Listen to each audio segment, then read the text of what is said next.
Object data. I've got that lightning inside me, son of a god. I'm like a titan that's rising, oh, just you watch. I'm stepping in the fade. There is no time to waste. I've got that lightning inside me. This is how legends are made.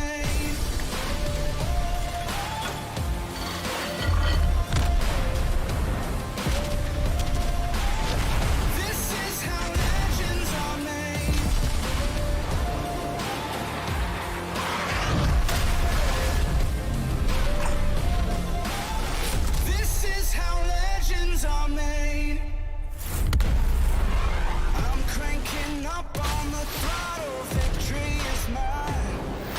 Show you the harder the battle, harder I fight. I've come too far to quit. Step back, I'm going in. I'm cranking up on the throttle.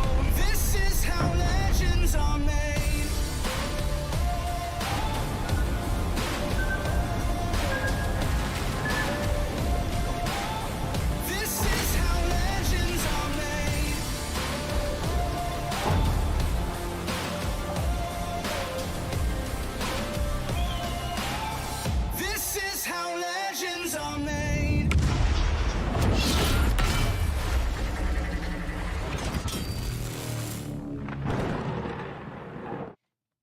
Hello and welcome everyone to this first of 2024 edition of Ships of the Line, where we're going to be covering maximum battleships as a concept today, covering a bunch of different nations and their ideas for kind of prestige, maximum, the biggest battleships that they ever wanted to build, attempted to build, but most of these never actually ended up getting built because they're simply too large and absurd.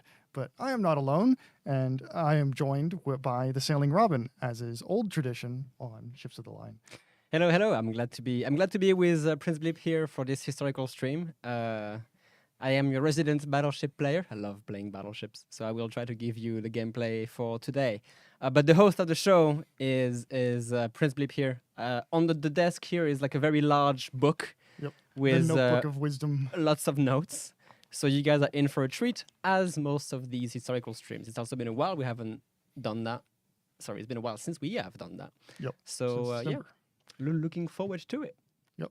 So yeah, we'll be covering things like Tillman battleships, or as they're officially known as, the US Maximum Battleship Project. We'll be covering Incomparable, the H-class, of course, the simply absurd Canada battleship, and more. So get yourself a nice hot drink, something to wake up in the morning if you're in the US, or if you are here in Europe, something to chill out with. So we're going for probably I've got enough notes this time. Probably we're going for 2 hours, a little bit more. So we'll see how it goes. Yep. No, just because we're talking about a ship or ship design does not mean that it's confirmed or anything like this. We're just covering history today. I heard you say incomparable, and I was about to say disclaimer. People, disclaimer. As much as I love the ship, no, not. Just because we mention the ship, or Mr. Prince Blip mentions the ship during the stream, does not mean by all means that it's coming to the game. So do not get too excited. Only us can get excited, not you.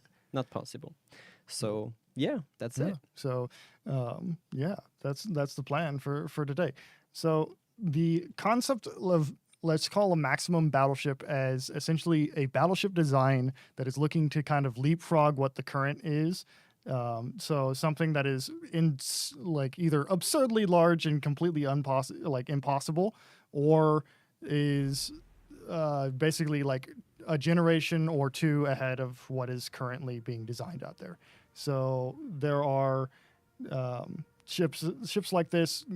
Probably the most famous example that was actually built is going to be Yamato, which was intentionally designed to be one step ahead of whatever everybody else was building, so that they could leverage their technological capabilities, but in comparison to their production or lesser production capabilities.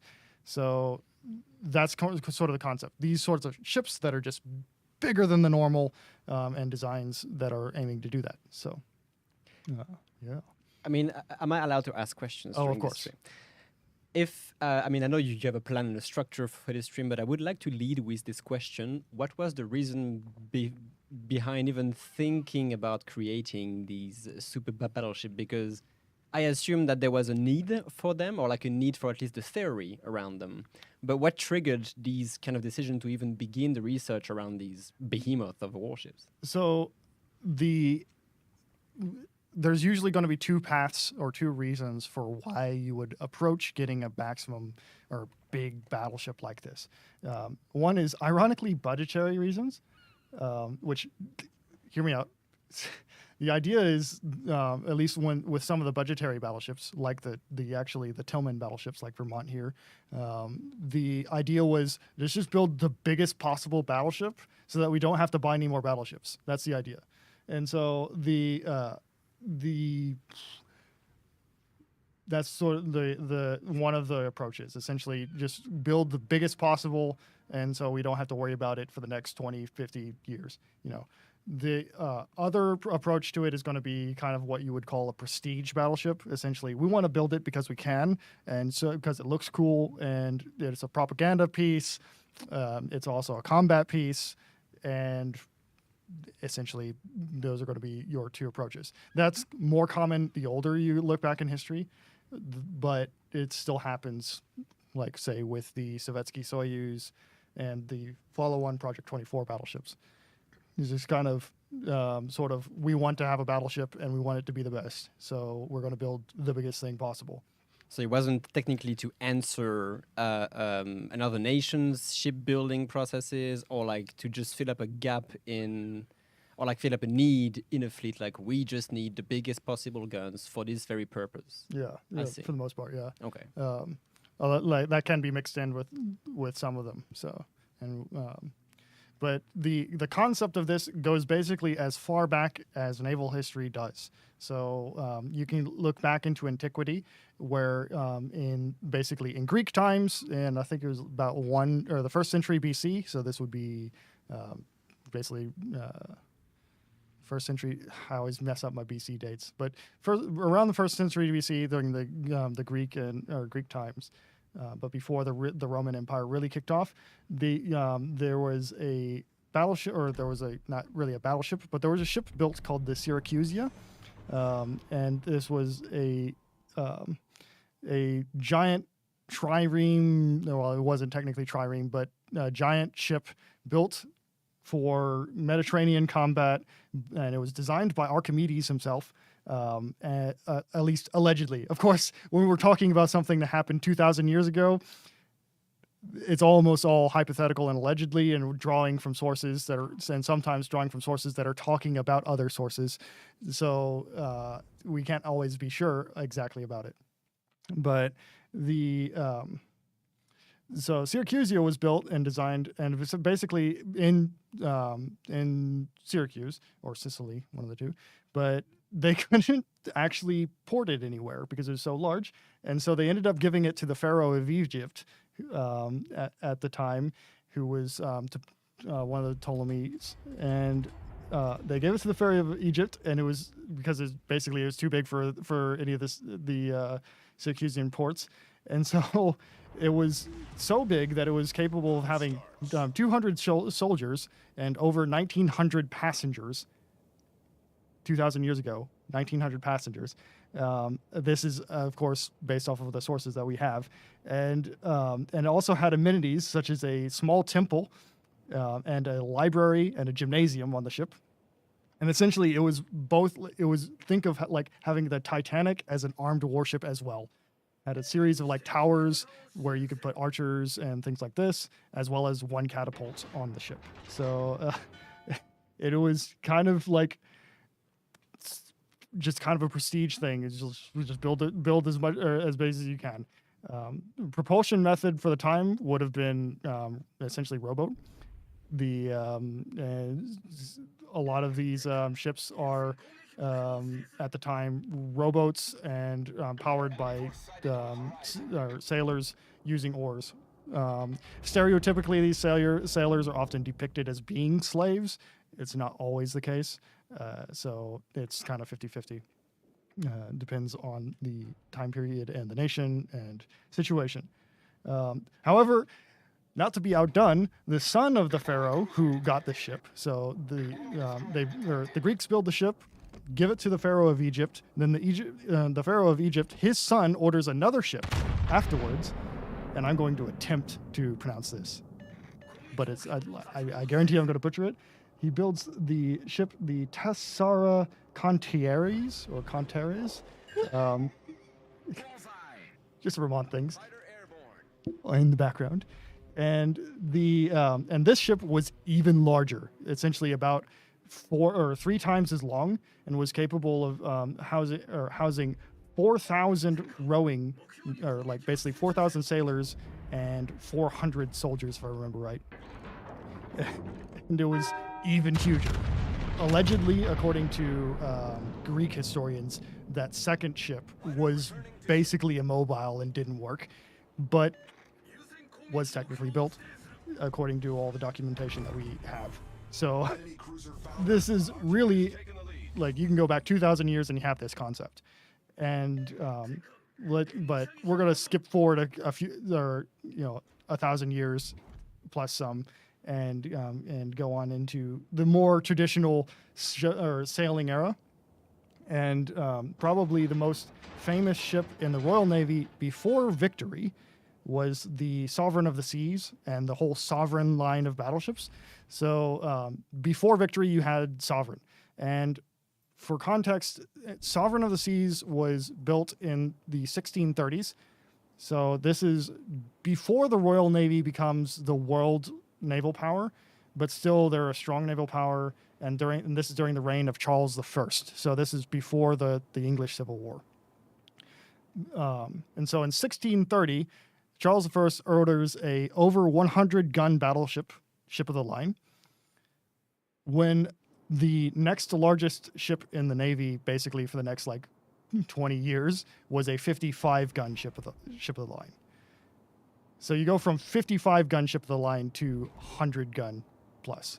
Really, they did de-gun or take some guns off of it later to improve it. So it really was a 90 gun ship of the line for most of its service. But this ship served for 60 years in the Royal Navy, from 1637 to 1697, and then burned to the ground. And so the Sovereign of the Seas was lavish. This is the epitome of a prestige battleship. It was blue with it was painted like a nice dark navy blue with gold fixturing and covering everything. And it was essentially, this was going to be the core of a fleet, and was a monster of a ship that nobody could compete with. And the thing with the Royal Navy at this time is that they were fighting against the Dutch, who were unable to build ships that large due to basically Dutch ports have a depth limitation. So fundamentally, it was just the biggest ship that anybody could build at the time and operate. And so, and Sovereign of the Seas combat service over 60 years, wins several battles. It actually gets beached during one battle, and then the Dutch take over it, and then the English take it back. And at one point, So sorry. simply delicious. So sorry. And in 1697, Sovereign of the Seas burns to the waterline, and by that point it had already been basically worn out and out of service. But instead of doing something rational like starting over, the Royal Navy takes some of the wood from that ship and continues and builds another Sovereign. And so you have Sovereign of the Seas. It's okay, Desert Fox. He can interrupt every once in a while, especially when something like that happens. The Sovereign of the Seas burns down. They rebuild it as another Royal Sovereign, and then Royal Sovereign becomes a name that continues in Royal Navy service basically to this day, and it is a tradition. But basically almost all of the sailing ships that were, basically almost all the Royal Sovereigns have been battleships. So but the thing that's interesting with the Sovereign of the Seas is that wood from that ship basically continues in service with the Royal Navy on new ships. So they try to keep the original sovereign of the seas as part of the future sovereigns. And as far as we know, part of the original sovereign of the seas was part of the royal sovereigns that fought at Jutland and in World War II even. So essentially that's the tradition of that ship is insane. Do recommend watching Kinnefeld's video on Sovereign of the Seas and looking up the ship itself. It's a simply beautiful vessel. And so this is this concept of a prestige battleship. The normal for the time period in the 1630s and 1640s and 50s was 50 gun 40 50 gun ships of the line would be your top rate ships, but this one was 100 guns, which is something that came 100 years later as a common or relatively commonplace. So we got a question here. Did any nations try to design shallow draft ships of large scale, bigger than Viking raider boats? Yes, nations did try to design shallow draft ships. Probably most famously would be the Dutch in terms of sailing ships, because they just simply had to in order to have them work in their ports. And so when the Dutch captured some British ships, like famously the raid on the Medway, they had problems operating some of them because the depth would be too deep.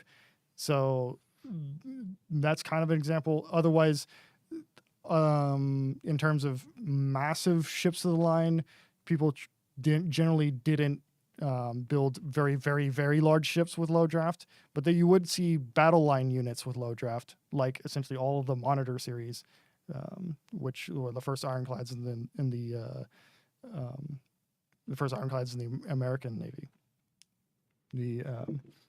Of course, as Jai mentioned, Courageous, Glorious, and Furious, the outrageous class, as they've been nicknamed. They were quite shallow drafts, though they were designed for a somewhat specific purpose of shore bombardment in the Baltic Sea as part of a crackpot plan, but that they never got to really utilize that. So did other nations like the Dutch try building ships like Iowa or Bismarck, or even smaller ships? So the Dutch have a long naval history, very long naval history, and a very illustrious one as well. They during World War II, or rather before, in the late 1930s, they had some designs for what's called Project 1047 battlecruisers, which are essentially, think of smaller Scharnhorsts, and they had designs for those. They also had designs in the 1910s and 1913 for basically like a pseudo Queen Elizabeth style battleship. So smaller nations did try building ships, but not on the scale of Iowa or Bismarck usually. Let's see. So Blip, how did HMS Victory come into building? So the Victory we know and love today came into building because the Victory before it burned. It's kind of a running gag with some of the Royal Navy ships of the line that essentially it's relatively rare that they get lost in battle, but relatively often that they get lost in some kind of ridiculous way. So the original Victory, at least the Victory before the Victory we have today, burned to the waterline, and then they built a new one, and that's the Victory we have now. Victory that we have, the Victory we have now is kind of a normal ship of the line for the 1760s.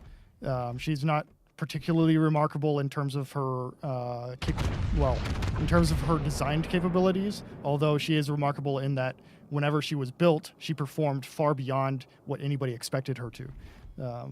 The HMS Victory was far faster than any ship-of-the-line battleship was expected or intended to go, essentially, at least by ship-of-the-line standards. But moving into more present days, because that's what we actually have in game, we start with the early 1900s. Let's see.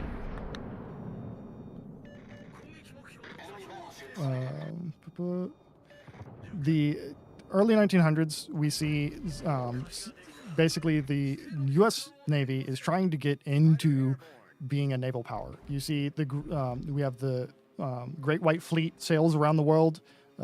Actually helps out with. There was an earthquake that happens in Italy while the Great White Fleet is in the Mediterranean. They actually help out with Italy's recovery efforts during that time. But by the time that the Great White Fleet gets back to the U.S., they're a group of pre-dreadnoughts in an age where Britain has just commissioned the dreadnought. So the problem is that U.S. Navy now has presented itself as a prestige naval power, but now they're no longer prestigious because they don't have any dreadnoughts. And so they start this building program of dreadnoughts and kind of start doing 2 every year, essentially, is the idea that they hope to aim for. But Congress, being Congress, does not like to spend money frivolously on warship projects like this, especially if they're going to be outdated in 2 years or 3 years or 4 years, because that's kind of the pace of technological growth in the early 1900s and 1910s. So Congress is getting upset, and with having to pay for all these big battleships all the time, and the Navy coming with funding requests for new battleships, and so in particular, one of the Senate member or one of the senators involved with naval appropriation is a unsavory character known as Senator Benjamin Tillman, or Benjamin Pitchfork Tillman, and he basically starts talking with a up-and-coming Lieutenant Moffett, about build the limit, or building a maximum battleship. This is what the idea was called, where basically is just, why not build the biggest battleship we possibly can that will still fit through the Panama Canal, and that way any other nation has to deal with it. And since we're naturally the largest nation with the most resources, we can foot the cost of building these ships better than anybody else. So might as well just do it. And so they proposed this idea where where Moffett writes an article known as Build the Limit, or that's called Build the Limit, and then Tillman takes this article and presents it in the U.S. Senate. So you can actually find this in U.S. Senate records of this article on the Tillman battleships, as we know them now. It's a congressional record for June 21st, 1916, and there is a quote from it of basically, "We could stand the cost better than any other nation. It is therefore an advantage to us to make navies cost as much as possible. It is therefore to our advantage to make individual ships cost more," because U.S. at this time is essentially the richest, or possibly the richest. You can debate that to the end of time with Great Britain, but essentially is one of the richest homogenous nation on the planet, and so that is the idea.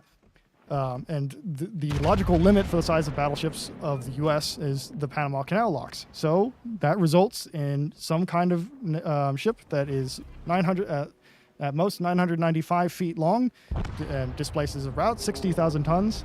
And you could potentially get a 35-knot top speed in 1916 and arm it with 10 18-inch guns and armor against the same guns. So and that was the proposal that Moffett brings forward, and Moffett through Senator Tillman. And so essentially the idea was, we'll just build the biggest thing possible, make a one-time big spend so that we don't have to spend money on battleships every single year. And so you just build the most expensive thing one time, don't have to worry about it in the future. And so the thing is that this is kind of happening without the upper Navy really getting involved with it too much. The admirals of the time essentially were just like, we just want what we're asking for. We don't want this absurd thing and have to deal with it and deal with the dockyards to build them and maintain them and all of this nonsense. But Congress is doing their own thing, and so they request that a series of designs get made, which are known as the maximum battleship designs, and I guess 8 of them, or 7 of them, or 7 designs are made up. So you have, Tillman 1, 2, 3, 4, and then you have 4, 1, basically 4 is 4-1, 4-2, and 4-3. These are essentially, imagine Vermont or Minnesota with Vermont is basically 4-2, but with 1 turret reduced. So imagine Vermont with another turret on it.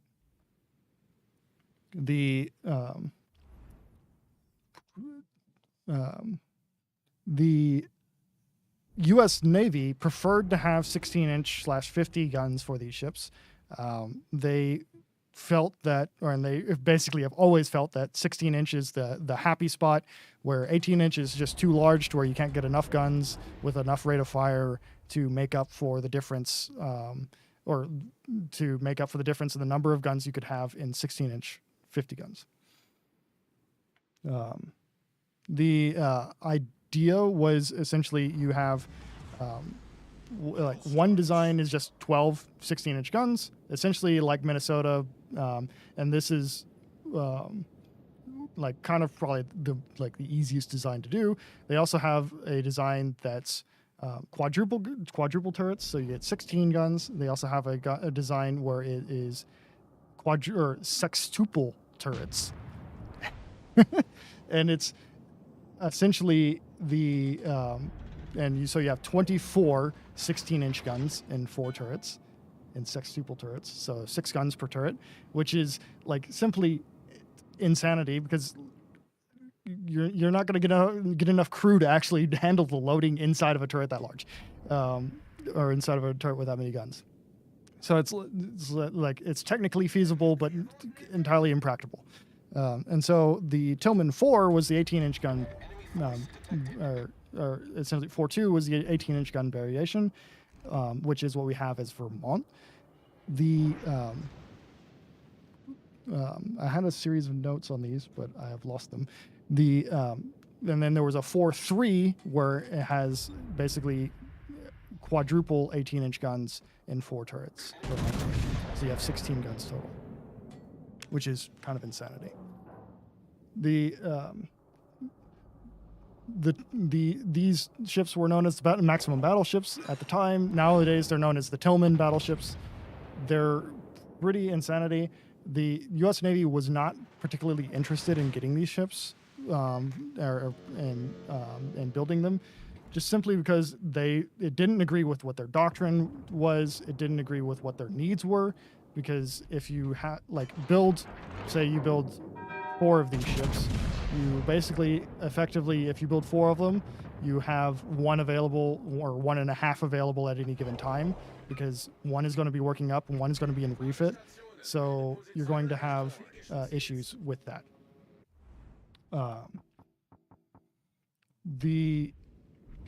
And so the Navy's thinking about this kind of logically, and elsewhere it's just kind of just build the biggest possible. But the logistics of doing something like this at that time were insane. Technically, they could have built them. At least some of the designs were feasible in terms of, you get 26 knots top speed with standard USN armor, which was 13.5 inch for now. Tillman 4-3, Tillman 4-3 is not listed on most of the projects because we don't actually have the drawing for Tillman 4-3 anymore. But it should be 4 quads on Tillman 4-3. So 16 guns.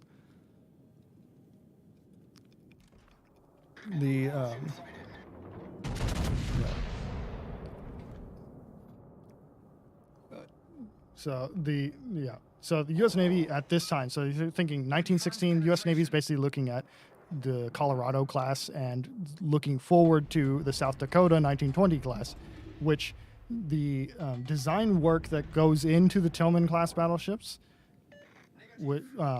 is used. So like some of the ideas and some of the the estimates from these ships is used to design the South Dakota 1920 class, which the South Dakota 1920 class in game is basically Kansas and Minnesota. Our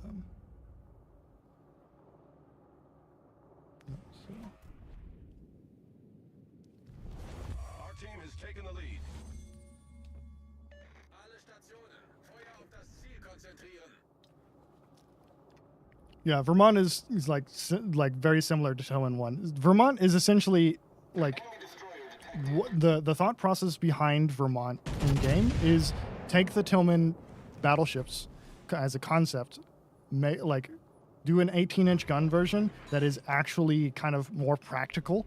And so because none of the 18-inch gun versions are specifically 12-gun ships, and so basically it's just kind of make the compromise ship. What would the Navy accept if they were given the budget to do this? What would the Navy kind of shoot for? And it would probably be a 12-gun 18-inch. Well, it wouldn't be an 18-inch, but question, what's the deal with U.S. ships having 457 millimeter instead of 460 millimeter? The answer is imperial system versus metric system. Fair enough. So 400, or like if you take 18 inches and directly convert it to metric, it comes out to like 456.98 or something like that millimeters. So we round it to 457 millimeter. But in the U.S. or the U.S. Navy, we would just say 18 inch. Japan had, by the time that Japan had built the Yamatos, they had converted to the metric system.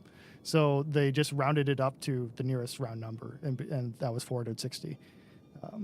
That's the same. It's the same reason why French and British ship guns are 380 millimeter instead of 381 millimeter. It's because they're metric systems, so they just rounded it to a logical number. But the Italians have 381 millimeter, not because they are metric, but because their 381 millimeter guns are based off of British guns that they had bought in the 1910s. Yep. So that's the metric versus imperial situation there. Democracy ends where the metric system begins. It sounds like some Helldivers talk to me. But yeah, so same with the German ships, Scharnhorst and Graf Spee having 283 millimeter guns. So 283 is 11 inch or 11.1 inch, if I remember right. But the reason why the Scharnhorst and Graf Spee guns are 283 rather than 281 or 280 or whatever is essentially because the German guns are measured differently than other guns in terms of their size, which results in weird numbers where they'll call something like 200, or they'll call it 28 centimeter, and then it'll actually measure 283. Because most other nations measure from inside the grooves, where grooves of the rifling, where the Germans measure from outside the grooves of the rifling. So it varies. That's why German 5-inch guns are 200 or 128 millimeter. They actually call them 127 mil in German documents, but they measure in, like, if a British person were to measure it, they would have 128. So. Oh my goodness. Yeah. UK converted to metric in 1965, though. Yeah, but we're talking about the era well before 1965. So. And like they converted to metric in 1965, but they still use imperial for like half of their measurements. So, do ships guns ever have smoothbore? I know it wouldn't make sense, but did any nation try it? Basically, smoothbore, no, not really in the dreadnought era of warships. So the Brits do use 381 millimeter guns because that's the direct translation for 15-inch to imperial. So the British use 381 millimeter guns. The Italians bought British guns, so therefore they use 381 millimeter. So, have you already showcased the Maximum 1930s battleship? So no, because essentially there's no real, as far as I'm aware. If I'm wrong, please correct me. As far as I'm aware, there's no actual drawings of the 1930s Maximum battleship, but there is a series of designs. I think it was in 1934 that the U.S. Navy investigated, which were 20-inch gun battleships, which I like. If there are drawings that exist of that battleship, I would love to see them. So if you know of any, please send them my way. But I haven't ever seen one. I just know that it was a thing that happened. So yeah, and of course the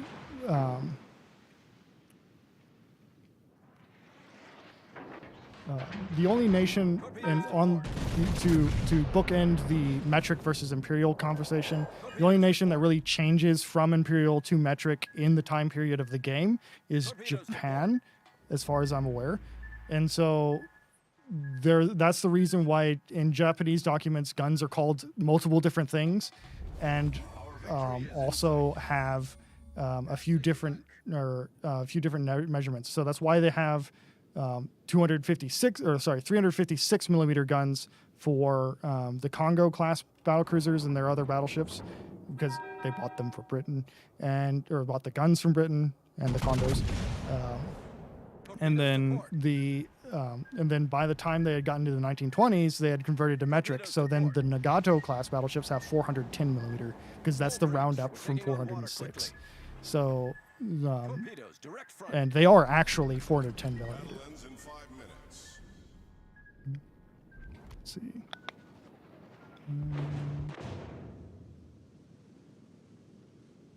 So they went from Imperial Japanese Navy to Imperial Metric Japanese Navy. So the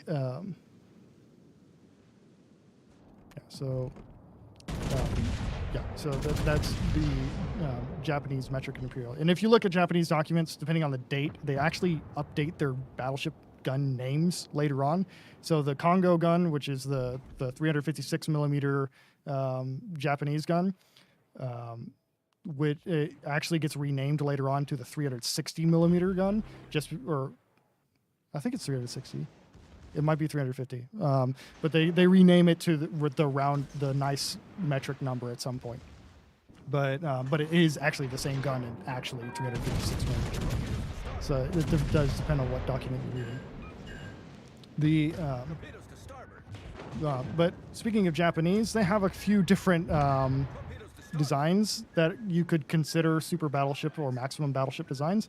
Most famously, Yamato is essentially, whenever they design Yamato, they aim for a qualitative advantage, by which they mean build something that is objectively like a generation or two ahead of any of the treaty battleships that were then being constructed.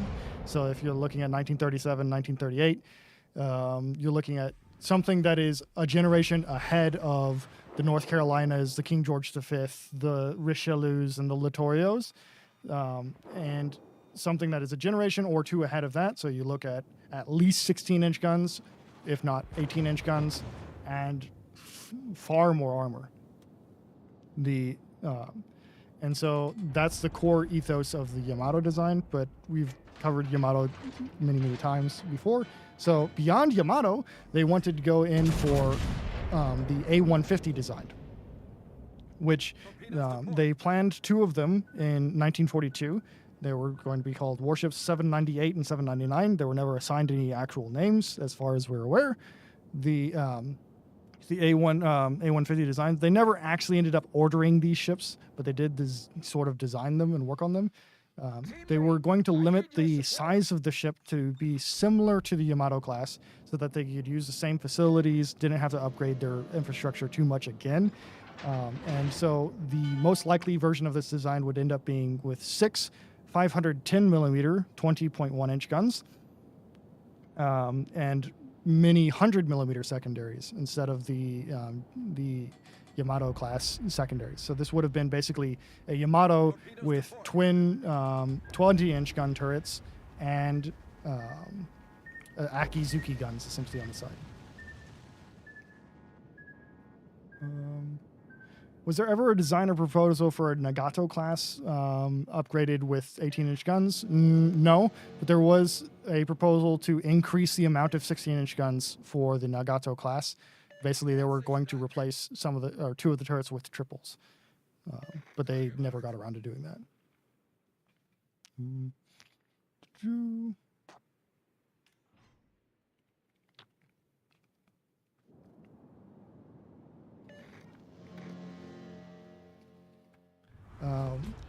So, yeah. So, with another problem that they would have had with the A150 is because since battleships are armored against their own guns, they would have had to increase the armor over the Yamato.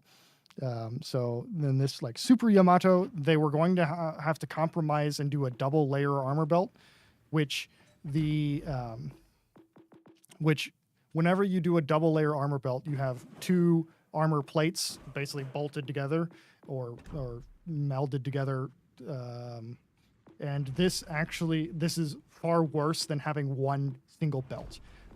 You lose like 20% at least of the effectiveness of the thickness. So if you have a 16-inch armor belt that is made out of two layers, say you have two 8-inch layers to, basically bolted together, it is nowhere near as effective as one 16-inch armor belt. It'd basically be about as effective as like a 14-inch armor belt or a 13-inch. So, biggest question is if Yamato's sister ship, third warship, was built by the Japanese Navy. Yamato's third sister was Shinano. She was built as a carrier-esque thing. She was sort of completed, but sunk on her way to basically her commissioning or basically before she was fully commissioned, she was sunk, but she was sailing. So is there true A150 designs that would have been 4 twins and 3 triples of 510s? There are A150 designs with 4 twins. I'm not aware of any triple designs, but there probably was. Is there a point to armoring it against its own guns if there's no other nation using guns that large? Yes, because that means that effectively your ship is relevant for longer. So if you build one gun that's armored against, or like if you build a ship that's 2 generations ahead, armored against its own guns, you don't have to worry about building a new ship for 2 generations. It's the concept, or at least 1 generation. So, yeah.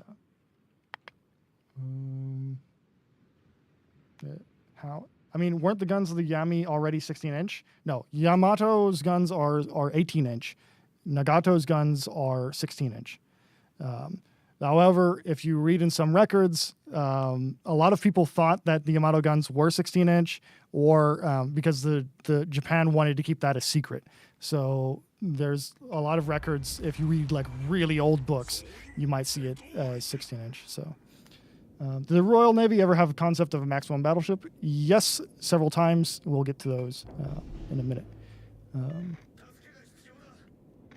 So. Did the Dutch have plans to build warships similar to Yamato or other nations' designs? Basically, the largest ship that the Dutch had plans to build would be the Project 1047, which would be similar to a Scharnhorst. No. Yeah, a lot of countries fudged gun data to keep things secret, mostly secret. Yes. I know for absolute certainty that the UK did it. Japan did it, and the US did it sometimes on multiple occasions. The UK did it with their 15-inch guns. They called them like a special 13.5-inch gun, which is technically true, but they're actually 381. And the Yamato guns were quite famously called 16-inch guns. And then the US pretended that, I can't remember which gun the U.S. did it with, but the U.S. also did it.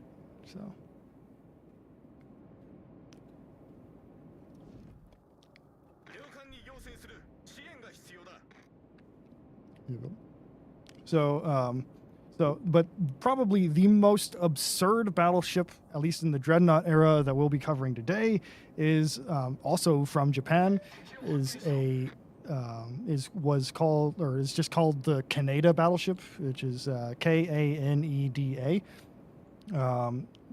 Basically, in 1912, this Japanese officer who was commander rank at the time, which commander rank is the equivalent of essentially a captain in the army. So A captain in the Navy is equivalent of a colonel in the Army, and a commander is the equivalent of, well, actually, a commander is more equivalent to like a major in the Army. So, he suggested a one-ship fleet, and so a dreadnought acting as a mobile fortress. So his proposal was a ship of 500,000 tons displacement, which, for context here, 500,000 tons displacement was not actually achieved in a ship of any kind until the 60s or the 70s. In the 70s, yeah. So like there was some super tankers built in the 1970s that were like 600,000 tons, and basically that was it. So like imagine that, but in 1912, 50 years earlier.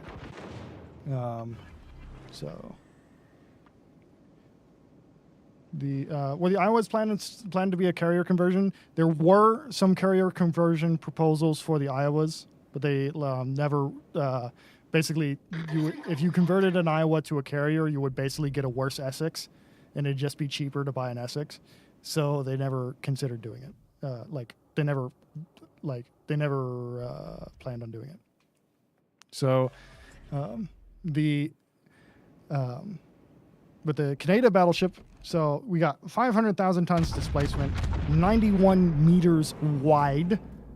So this is 3 times as wide as basically any battleship in the game, except maybe Yamato. 609 meters long, which is 3 times as long as any battleship in the game, basically. And Canada wanted it to achieve 42 knots of speed. So 10 knots faster than any battleship ever actually designed. And then he wanted 50 twin 16-inch guns, so 100 16-inch guns total, with 100, basically 200 secondary guns of various calibers, and 50 torpedo tubes, which is just so absurd that it's basically impossible, especially for 1912 technology. But this is kind of what he was proposing at the time. Canada, of course, never got this ship or any of that proposal like it built. However, he did go on to influence the bridge design for the Nagato class. Basically the 7 or the 7 pillar bridge pagoda bridge on the Nagato was essentially come up with by Canada. So we're going to go through some comments real quick before we go to the next ship. So expert player, Schroeder, and the AP is very low, and Ricochet not hitting. Yeah, so Admiral Schrader has very, for the standards of a 305 millimeter gun, Schrader has very low penetration for a 305 millimeter gun. It's still better than 90% of 203 millimeter guns, but it's quite bad for a 305 millimeter gun. So you're going to ricochet as a lot with Schrader. That's just kind of the thing. So it might actually be worth investigating and using buffs for Pen multiplier if you want to be able to deal with battleships at longer ranges. So overpen is a realistic mechanic for armor-piercing rounds of all kinds. There are multiple examples of it throughout history, and it's no change plan on changing overpen or the overpen mechanics of any kind. For that matter, shell fuse times that we use in game, which most common is for battleships is 0.033 seconds, is essentially the same as historical fuse times, which were normally around 0.03 seconds to 0.04 seconds, depending on the nation. Canada sounds like a floating and sailing battle island than a ship. Yes, except it's a floating and sailing battle island that goes 42 knots. It's insane. There's no way that anybody could have actually built it or afforded to build it. No way, and particularly that Japan could have done it in the 1910s. But Like, it's a serious design from a serious member of the Navy who's a relatively high rank at the time. And for that matter, Kaneda goes on to become an admiral later. Moffett, who wrote the article that kind of inspired the Tillman battleships, also went on to be an admiral, although Moffett very much switches from the camp of being a battleship admiral to becoming one of the most important carrier admirals in the 1930s. And then Moffett actually dies aboard, I think it was USS Macon, one of the American Zeppelins, basically Zeppelin aircraft carriers that they had in the 1930s. Whenever one of those crashes, Moffett was on board and dies. So he didn't get to serve in World War II. So would anything even stand a chance against the Kaneda? Even about aircraft seem futile against it. I don't really know if anything would actually stand a chance against it. We give the British a lot of flack for the Habakkuk, but at least they didn't expect it to go 42 knots. Yes, they expected 6 knots on a good day, So, would an AP or HE shell that pins the exact same amount but pins no further past the armor or just past, would the damage be the same? So,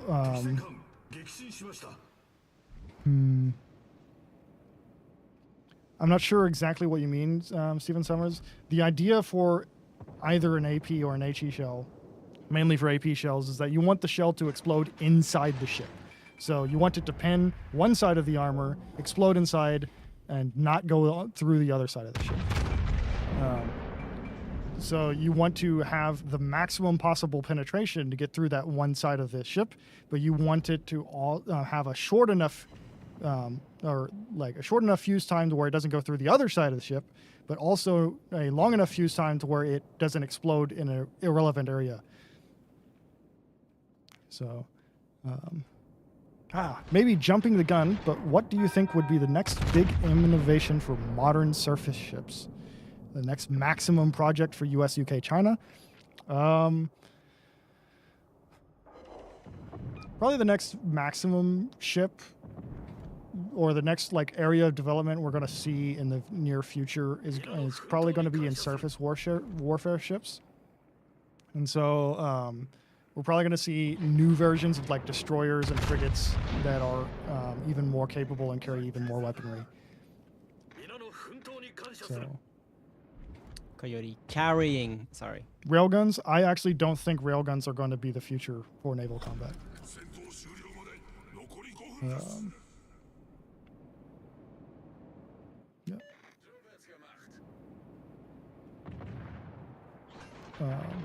There aren't, as far as, unless China has something going on in secret, I don't think there are any railguns on ships. There are some lasers on a few ships. They're just test spread programs. They wanted to get railguns on the Zumwalt class, but that never happened. Well, that never that was not a successful project, so they never put them on. They were testing them, but the problem with a railgun is that a railgun is effectively a line-of-sight weapon, which means you need to be within basically 20 kilometers of your target. And so that poses any kind of problem with hitting a target. And so just as a fundamental problem, this is even before you get into the technical problems of railguns working. So. So, anyway, we're going to move on now to the H-class battleships. So, this is the most famous German super battleship project. After the Bismarck class, they wanted to increase the size, and the development of the H-class began as early as 1937. Which basically, after they finish finalizing the Bismarck class, the design division goes to work on the H class. I'm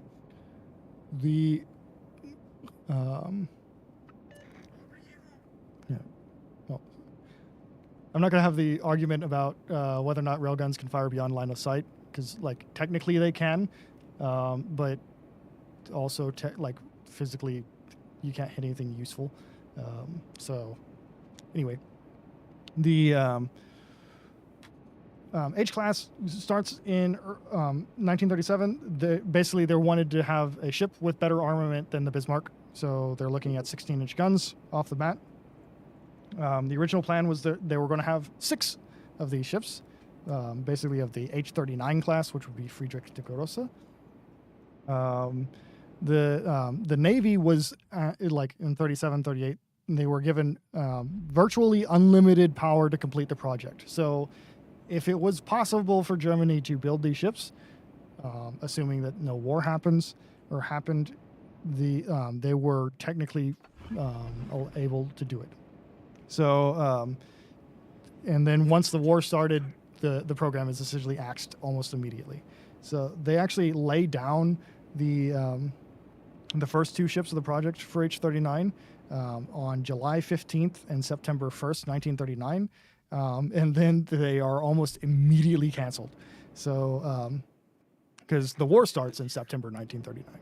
So, and so the H class get laid down and then immediately canceled. The H-39s, which H-39 is Friedrich de Grosse in game.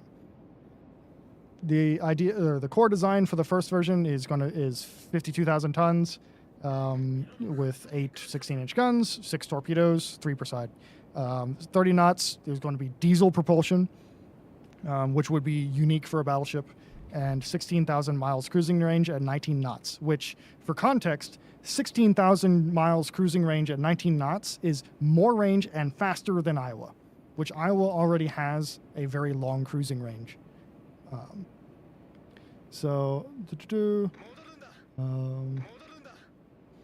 And the H class was designed to have armor against a 406 millimeter gun. I would very heavily debate whether or not it's actually protected against a 406 millimeter gun.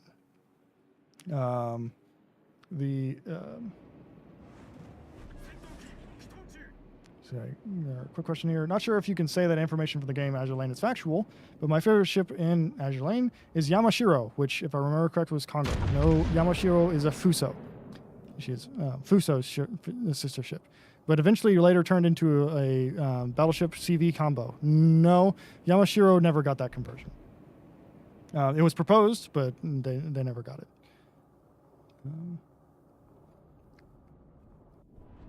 Yep.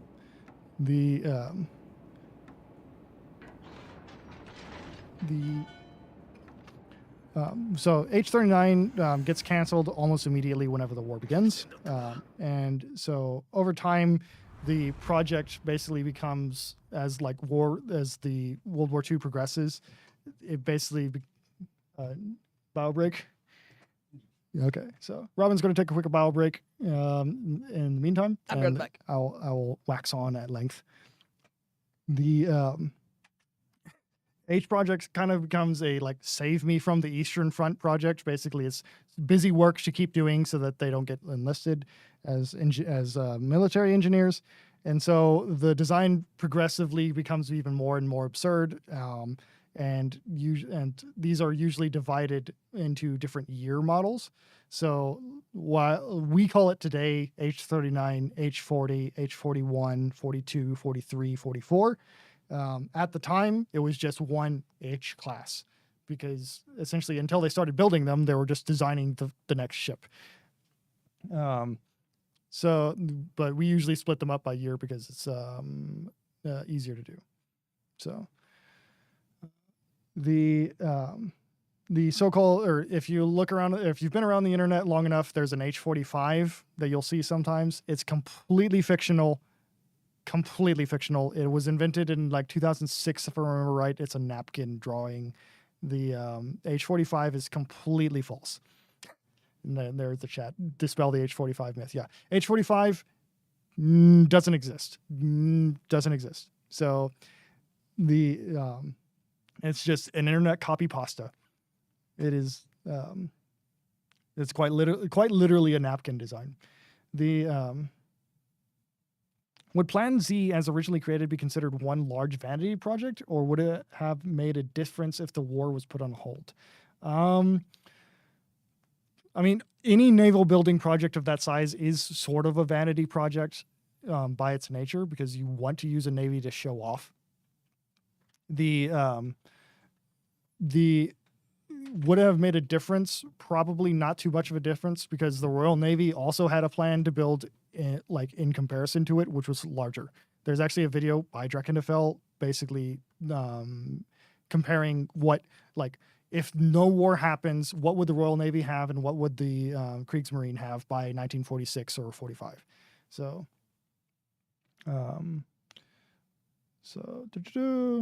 okay. Question. Were any of the H-class designs repurposed by the Allies? I'm sure certain aspects were used as an inspiration. Not really. The H-class sort of has this rabbit hole of like, how do we protect this thing against torpedoes? And doesn't really inspire too much in terms of Allied technology, especially by the time that the Allies get any access to these documents, which would have been late 45. Mid 45. By that point, the Allies are very much not really interested in battleships too much anymore. So, yeah. Did this German ship have a name? Not as far as we know. The H-class battleships, there are a few proposed names that allegedly Mustache Man came up with and had ideas for. They're questionable. The thing with German ships is that they are not given their name until they are launched and actually put into the water. So they were just, I can't remember what they were called, but they were just given a number or a letter assigned to them. So, would building a battleship using today's technology, how much better would it be than a World War II tech ship? I mean, it's really hard to answer because today's technology is so different and also classified, so I can't really give you an estimate on that. But Mustache Man, of course, Mustache Man is Adolf Hitler, so which we're not going to say too much. So so after H-39 is canceled, they continue working on the project basically like, well, when the war's over, we'll need battleships, so might as well keep designing it based off of experience. So basically H-40 was just a pretty basic improvement of H-39, basically with a better torpedo and underwater protection system rather than copying the Bismarck system. And so it increased the torpedo defense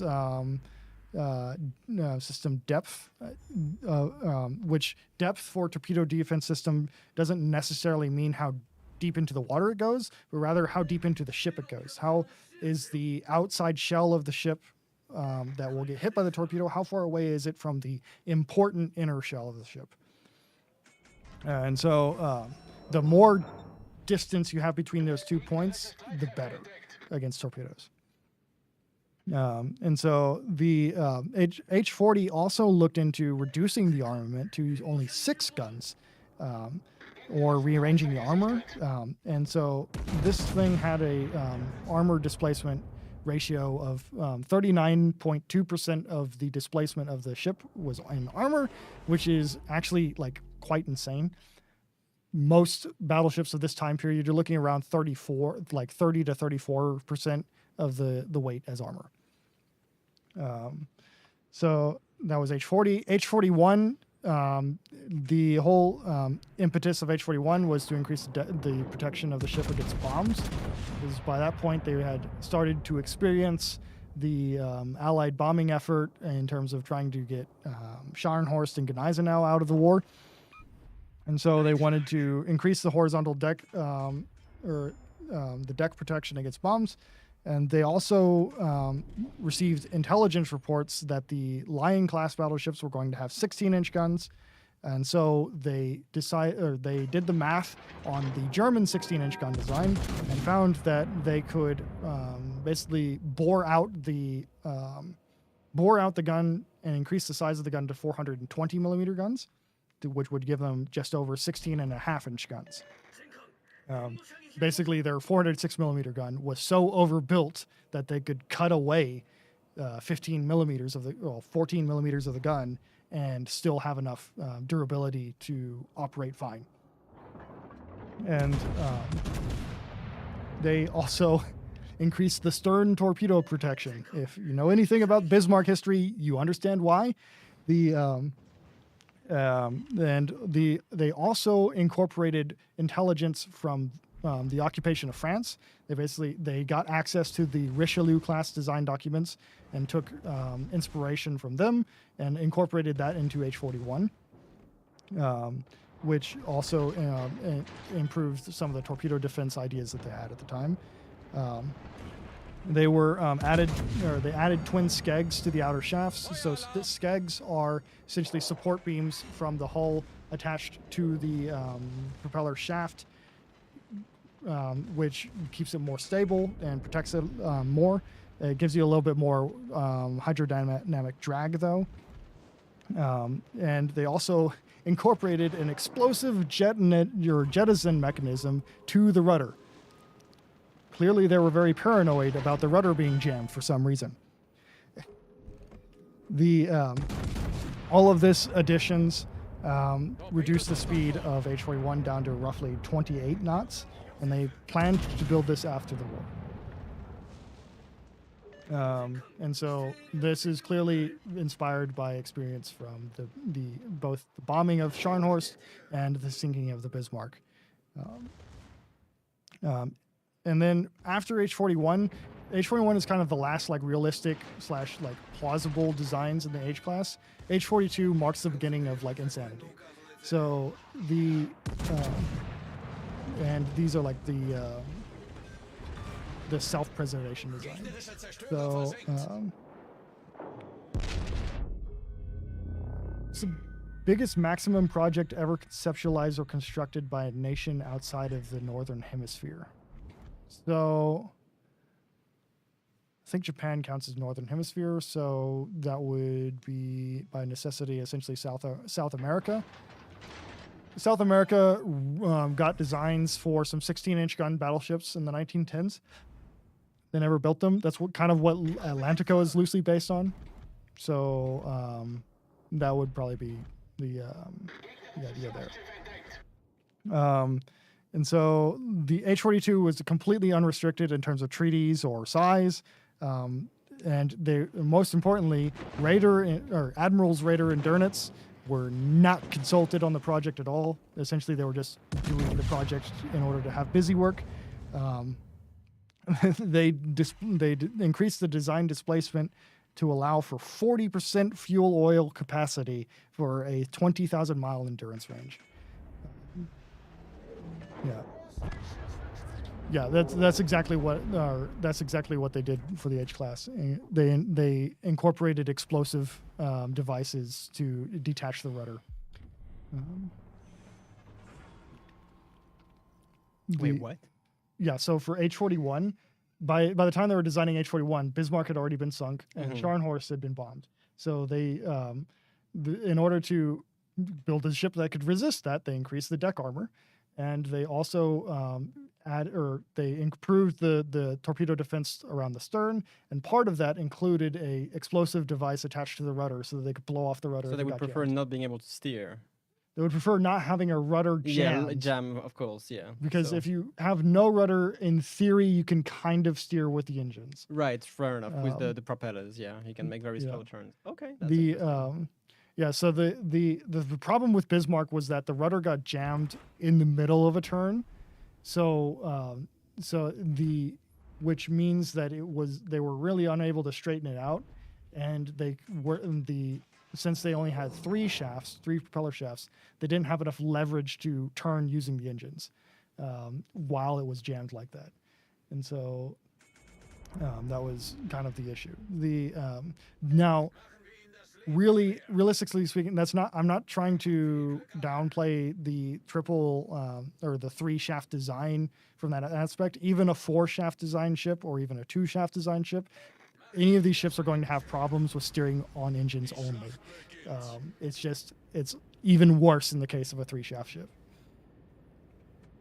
And so for displacement and gun size comparison, essentially you go from H-39, which is a 52,000 ton ship. By the time you get to H-42, you get to a 90,000 ton ship with 420 millimeter guns. And then H-43 increases further still to an absurd 110,000 tons with 508 millimeter guns, 20 inch.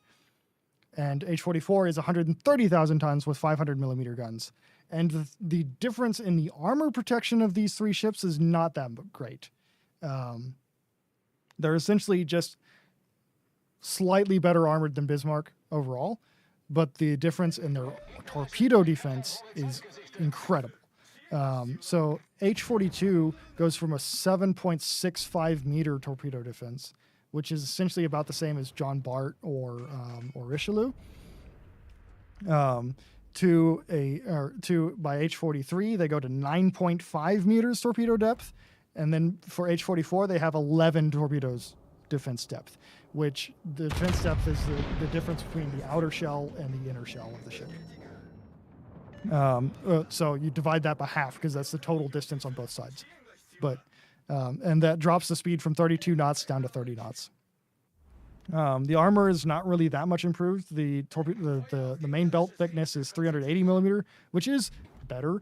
And then they have a triple deck arrangement of deck armor totaling 330 millimeters. It sounds like a lot of armor for deck armor, but keep in mind it's split into multiple different decks, and the thickest single deck is only 6 inches thick, or 6.5 inches thick. And that doesn't actually help you that much against bombs of the time. Yeah, so since the later H-class designs aren't armored against their own guns, are they battle cruisers?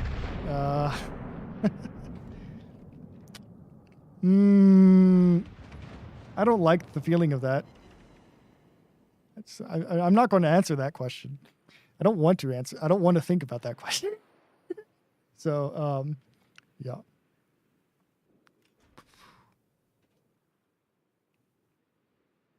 They could use the props to steer for a ship that size. It would be very slow. For Bismarck, they notably could not use the rudders to turn a ship that size. They could counteract some of the turn, but they were not able to fully counteract it, no matter how long they tried. They actually found that out in trials before they had the rudder blown off, but they couldn't do anything about it by that point. I can't imagine how much a 502 millimeter shell would weigh. Imagine a Honda Civic, but in a shell. It's about the same as like an intermediate car.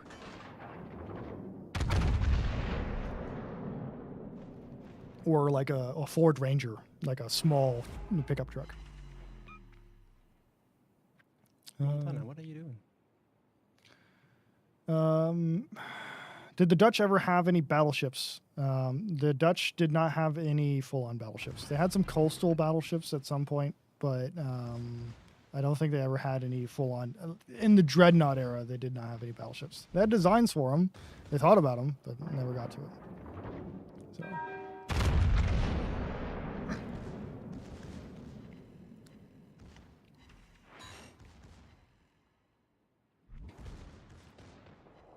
So, what's the largest gun caliber ever designed?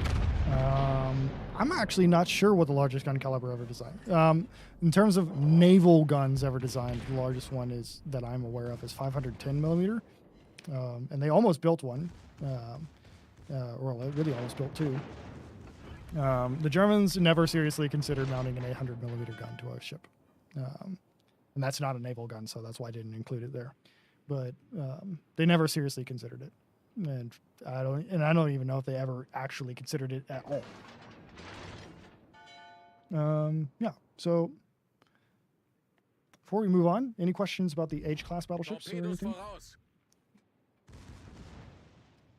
I'm sorry. Torpedos auf Steuerbord.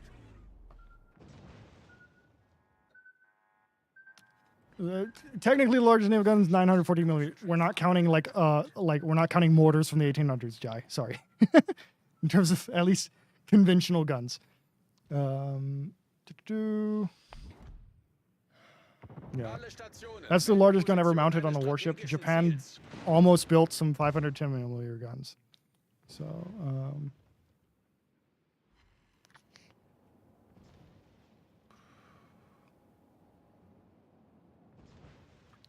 Did they carry torpedoes like Palmer? Yes, the H-class, almost all of the H-class were designed to carry torpedoes.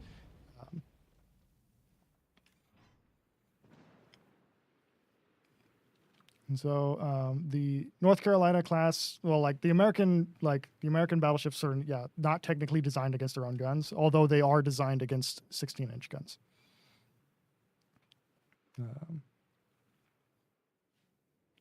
There are no submarines in World of Warships Legends, and no plans for submarines.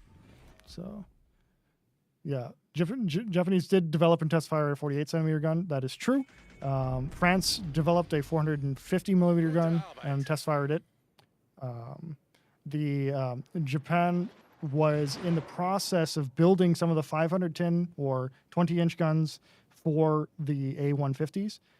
They basically had all of the components made for one gun and most of the components made for the second gun. And but they never completely assembled them or fired them, and they had most of the turret made for those two guns. So, was the Washington North Carolina class? Yes, Washington was North Carolina's sister.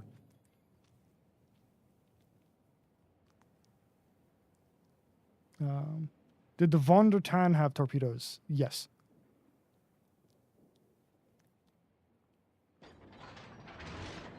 The Shamrock flag. I'm not up to date on the Shamrock flag stuff right now. So sorry. Any idea how much that 20-inch would weigh in theory? I don't know how much. I think the gun was like basically 200,000 pounds. The shell weight was 3,400 pounds per shell. If I remember right, almost 2 tons. Well, not really. Well, like 1.7 tons. Of the wild ship projects drawn up, which one are you most disappointed never came to fruition?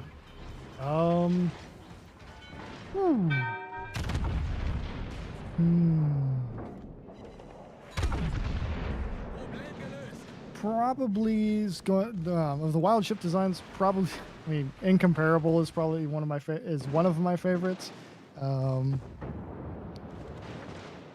Yeah, that's probably one of them. Or yeah, I'm gonna go with Incomparable, and we'll get there. So let's see. No plans to add torpedoes to Admiral Schroeder at all. So the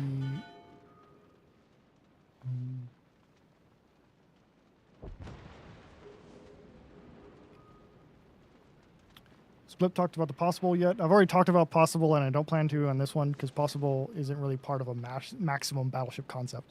So, although like it's technically feasible or whatever, but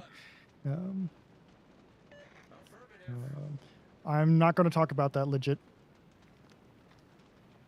Is Marlborough a battle cruiser? No. Although, depends on who you ask in the Royal Navy. They might call it a fully armored battle cruiser, but no, it's not really. Are you ever going to have a stream of ship plans again? Probably. I didn't have time to prepare them for this one.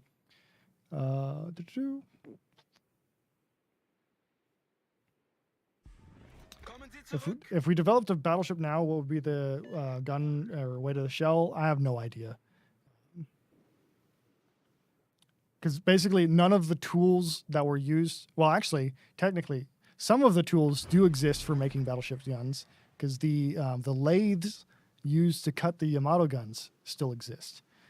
So I guess if there was a battleship to be made, that would probably be, well, they wouldn't use an antique lathe like that, but, you know, so it'd probably end up being a 16-inch gun would be my guess. But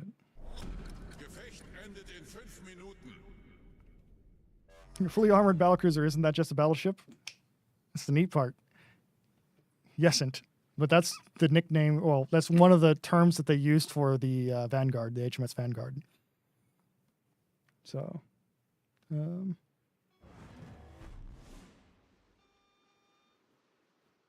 Reading on the wiki, the Montana nearly also had the 18-inch guns. So 18-inch guns were considered in the Montana project. they, I guess we can talk about Montana now. I have notes here somewhere, but essentially the Montana project, they did have or consider 18-inch guns, but they tested an 18-inch gun. The U.S. Navy has an 18-inch gun in design. They considered doing it, but basically with the testing that they had, they found that the 18-inch gun didn't provide a penetration and power advantage significant enough over the 16-inch 50 gun in order to counteract the rate of fire disadvantage that the 18-inch gun would have, because you're going to have less guns for the same weight, and you're going to have longer reload time for the same weight. So there were 18-inch gun designs for the Montana, but they felt that it was not necessary because the people designing the Montana didn't know Yamato had 18-inch guns, for one thing, and for the second thing, they felt that it was an inferior option.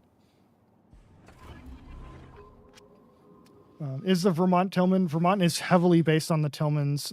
It's a bit modified. Well, it's a bit modified and refitted. They kind of have us in a checkmate at this point. It's like two destroyer versus a demo behind a rock, and it's just like, what can you do? Yep.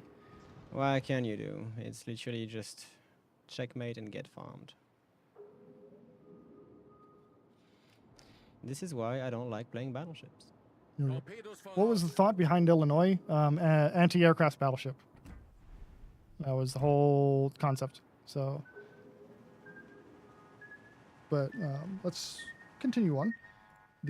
So we've talked about American, we've talked about Japanese, we've talked about German ships, but of course the Royal Navy has their own maximum battleships concepts. It wouldn't be a naval race without the Royal Navy getting involved. So probably the biggest and baddest of the maximum battleship designs that the Royal Navy have is Incomparable. So Incomparable is not an official Royal Navy project technically. Basically, Admiral Jackie Fisher, who was First Sea Lord, wanted to build a battleship that would be a couple generations ahead of the current, and came up with the idea of having a battleship or battle cruiser that would just dominate the seas. So they wanted a 1,000-foot long ship with 20-inch guns, 35 knots in 1915. So there was basically, and technically speaking, it's absolutely possible for the Royal Navy to build this ship in 1916, 1915. The problem is essentially it's a very long ship, so you have to use private shipyards. So the shipyards for the private shipyards at the time building ocean liners and things like this are far larger than the naval shipyards of the time, the government shipyards. So because the government shipyards are just building warships, but the ocean liners are far bigger. Titanic is twice the size of Dreadnought. So, twice the displacement at least. But so you would have to do that in order to build it. But the Incomparable design, basically Jackie Fisher kind of comes up with this backdoor method of trying to get this ship built. So he goes and talks to the gun manufacturers, goes and talks to the shipyards, tries and gets the money somewhere in the budget, basically doesn't officially do anything for it, but comes up with the idea. So we're going to choose the name Incomparable because there wasn't a ship that it compared to. No, it's just because the ship the ship design is called Incomparable. That's what the ship was. Relatively speaking, the Incomparable was quite poorly armored. With only a 229 millimeter main belt.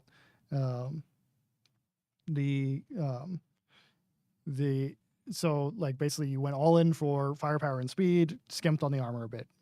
Very classic Admiral Fisher.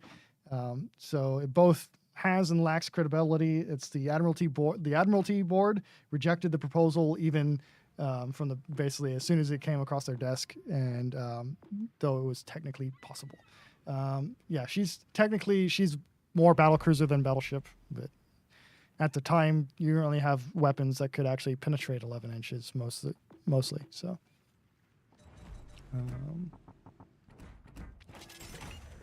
Speed is my armor. That is a concept more from the 1900s than the 1910s, because basically in the 1906, 1907, 1908, these kinds of era, there wasn't basically whenever he said speed is my armor, there wasn't plotting tables and fire control computers that could keep up with a ship going faster than 22 knots. So technically speaking, if you're faster than the enemy's fire control system is, you can't get hit on paper. So that's where the core of speed is my armor comes from. Is there anything like a maximum cruiser or destroyer design? Well, a maximum cruiser design would be Alaska or the Stalingrad class cruisers, and there's a few other variations. The maximum destroyers probably going to be like the French destroyers to an extent, some like Italian condottieri class cruisers, which were cruisers but at the same time destroyers, or some of the really large cruisers and destroyers, but well, radar aimed guns didn't happen for another 30 years or 35 years after he said that. So,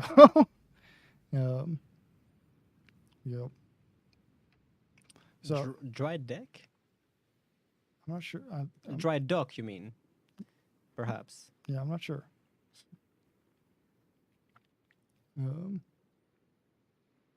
Yeah. So so that was incomparable. The largest ship ever designed for the Royal Navy was known as I-3, which is essentially a bigger ship bigger version of what Robin is playing. Robin is playing Duncan, which is a variation of G3, which G3 was essentially was ordered to be built. They wanted to build these, and then the treaty system was implemented, and so they were canceled. But I-3 is an even bigger version of this with more armor and 457 millimeter 18-inch guns.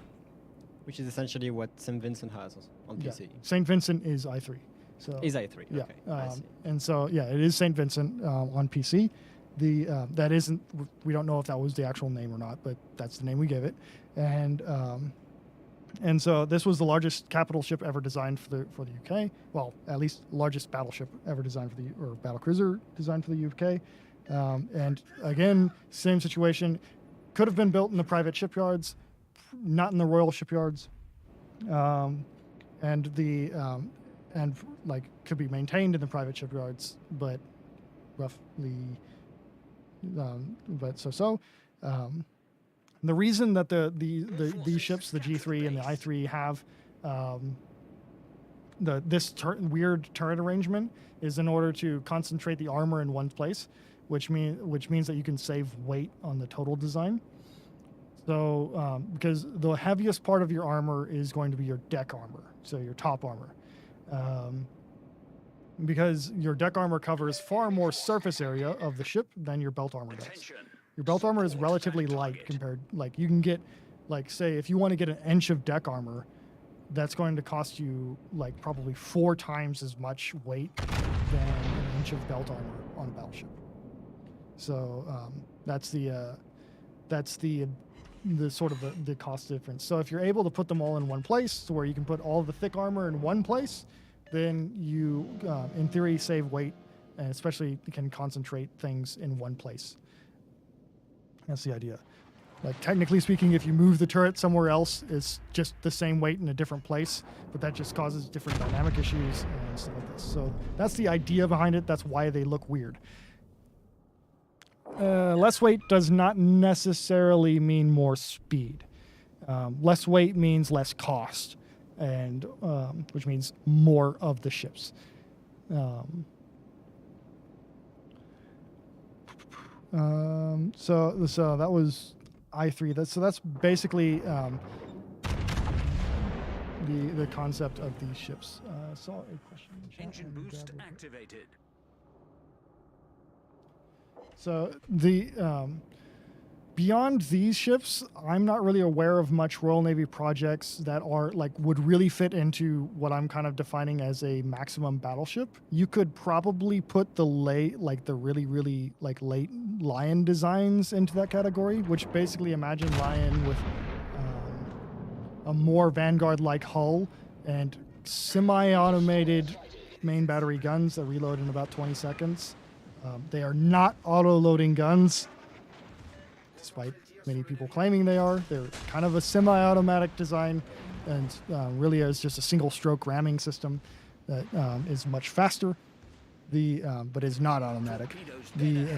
And that would probably be the closest thing to like a modern, like 1940s maximum battleship concept.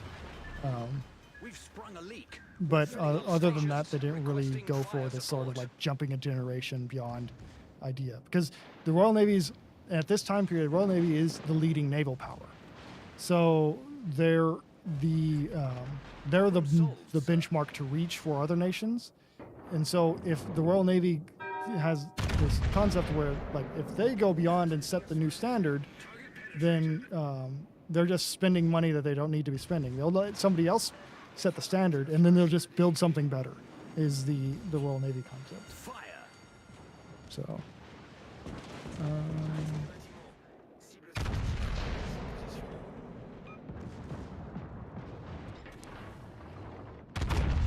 yeah, there was a British study into what kind of armor a battleship would need to survive post-war threats, which basically resulted in designs for like 10 inches of deck armor and absurdity like that. Yeah, they're essentially the whole Boost deactivated. post-war study is essentially how can we maximize deck armor, and but those aren't really. It's more of a study than there are full-on designs, and they're not really generation leap designs, I would say. So I wouldn't really put really any Royal Navy designs into that category in terms of their modern battleships. So, question: would Wargaming ever consider letting you or community members design period-accurate original ship designs for addition to the game? Limits defined by the area and nations. Probably not, just because, like, so production timeline for a ship is going to be like basically minimum 6 months, but that's assuming that you have all the resources that you need at the time that you start making it and really rush it. So like time of production for a ship design to add to the game is very long and planned way in advance. So probably not.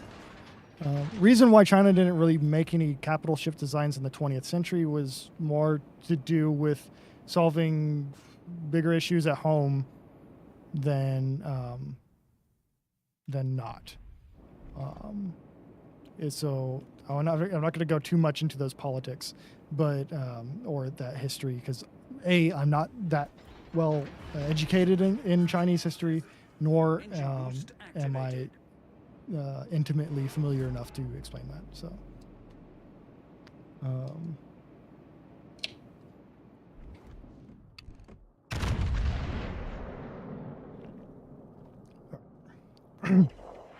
get some liquid in me real quick. You doing okay, Robin? Yeah, I'm trying. You know, but battleships is not like the best class for me. So I'm sorry. Like every time that I bring you on for one of these streams, it's always one of the battleship streams, which at some point we'll do destroyers. Maybe we'll do destroyers next time. Yeah, I'm just being frustrated on average about the gameplay of this like flat broadside Giuseppe, and I just get nothing. It's like, Short fuse. No. It's just shells don't hit. Oh.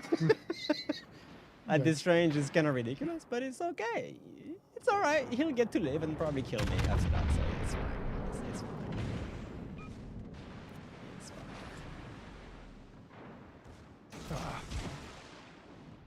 He's getting robbed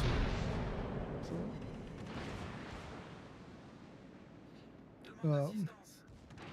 Probably. So we talked a little bit about Montana class, but probably inside the Montana class, the most maximum of the Montanas is known as like the design, or known affectionately by Drakenfell and the community of as the Longtana. This which was essentially a design about 1,050 feet long.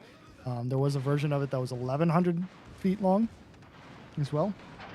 It's BB65-8 in terms of what their what the naming was, and essentially they wanted some they wanted the all just to go all in, see what would be the maximum for the Montana class, and essentially they just took 4 like really overcharged full-on Atlanta propulsion systems, fit them into a Montana style hull to generate 320,000 shaft horsepower, which, for context, that's like 40,000 shaft horsepower more than the Nimitz class carriers have in 1940s. And so they wanted to make a 33-knot super battleship, and so at least officially that's more than what the Nimitz class have.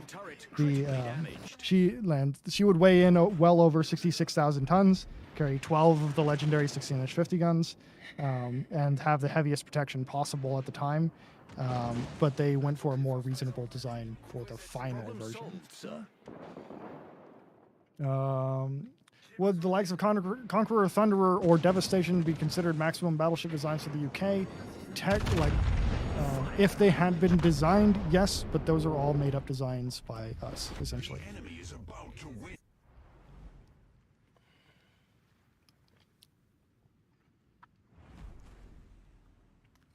Did Imperial Russia ever design a maximum project before the resolution?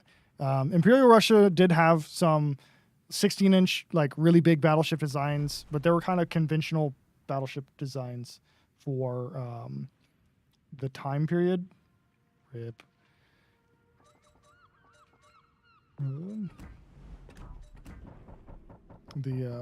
And so they did have some very large designs, but some of them included quadruple 16-inch guns.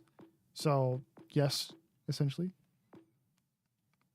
The final design to mention here is going to be the Project 24 class, you have Sovietsky Soyuz, which and Russia also has their own designs. The Sovietsky Soyuz class is aimed at doing basically the biggest ship that the Soviet Union could have at the time. They wanted to build an absurd number of them, and they tried to build it before World War II started, but the war happened and got canceled. So after basically during the war and afterwards, they wanted to build an improved version of the ship. So they started Project 24, and they wanted to use wartime experience. And so they expected that future wars were going to be with some kind of Western powers. So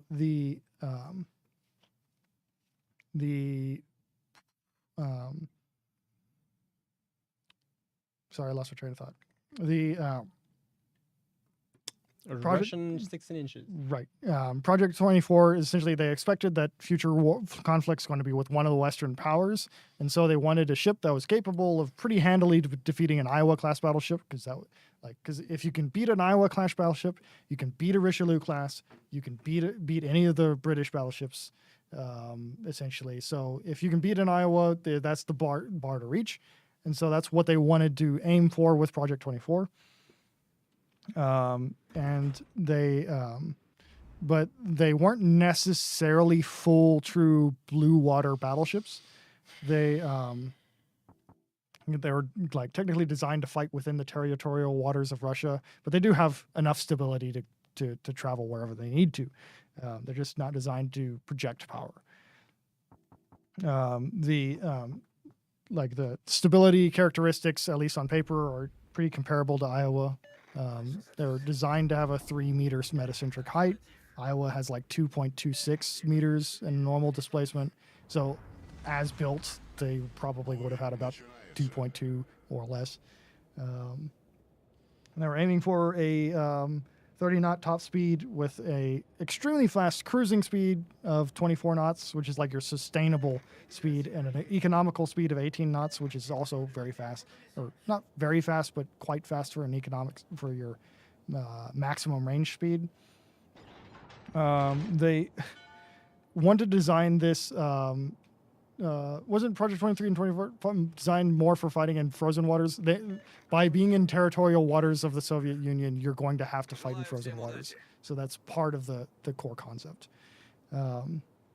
The torpedoes were the major concern for Project 24 based off of war experience.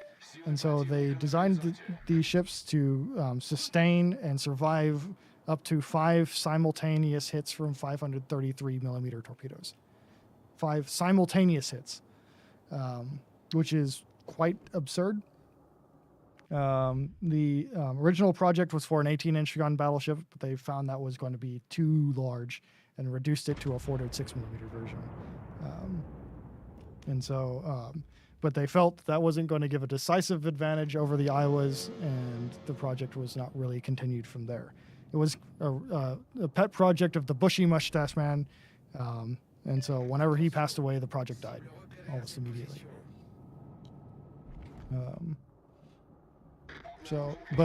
Uniquely, Project 24, compared to Project 23, Project 24 has 4 propeller shafts.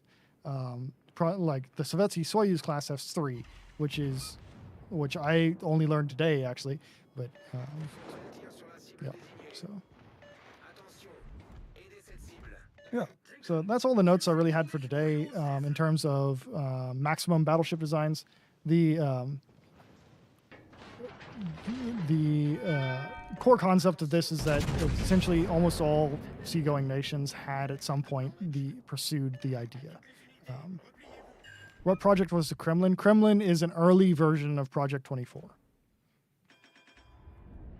Oof.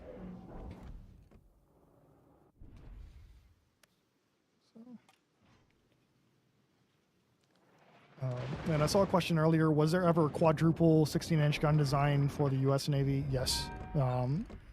Quadruple gun designs were considered for the Montanas.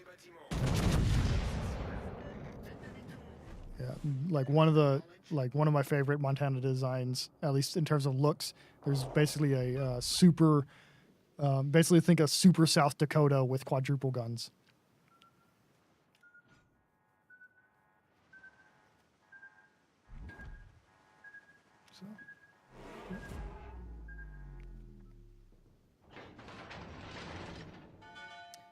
Six Axis SPC recently released the USS Rhode Island, an Iowa hull with Florida turrets. Was that a real design proposal or Wargaming's imaginary? Well, for the Iowa class, I do not believe the 14-inch guns were really considered for Iowas. There was a version of the Montana class, which did have the Florida guns, but I'm actually more familiar with the Montana class design process than the Iowas. So I don't think that they considered 14-inch guns very strongly for the Iowas.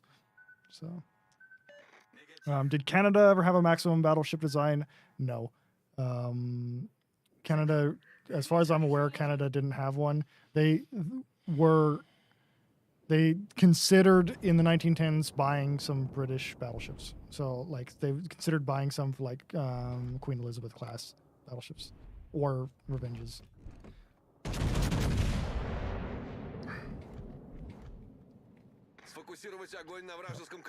So in terms of the icebreaker belt on Russian battleships, essentially the icebreaker belt as a concept, as what we call it in World of Warships, but it's more so as a just protecting the waterline against high explosive shells. That's an old trend that that people moved away from whenever they adopted all or nothing armor. An icebreaker is a different shaped bow, more so than it is an armor layer. So if you want to look at what an icebreaker bow on a battleship looks like, look at the model for the Nikolai or the Gangut. Basically, you'll have instead of your normal bow shape of, you know, a curve like so, you will have an actual angle at the bottom of the bow, because essentially the bow will ride up on it and then crush the ice underneath it, is the idea.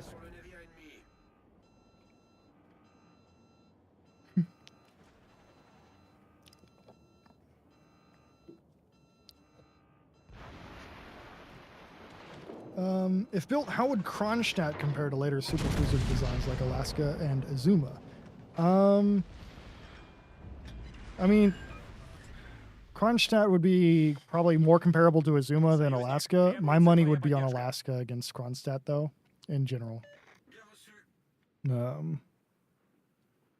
Kronstadt is huge, though. Like, she's big girl. So...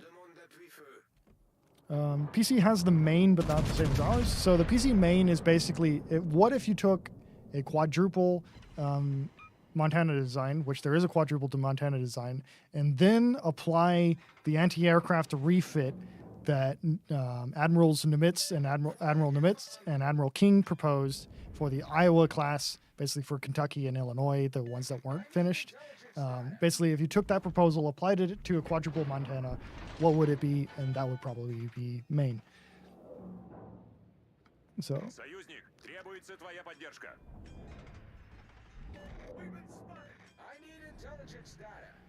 Yeah. Rurik is just kind of a super armored cruiser type thing. Yeah, it's a bit of an oddball.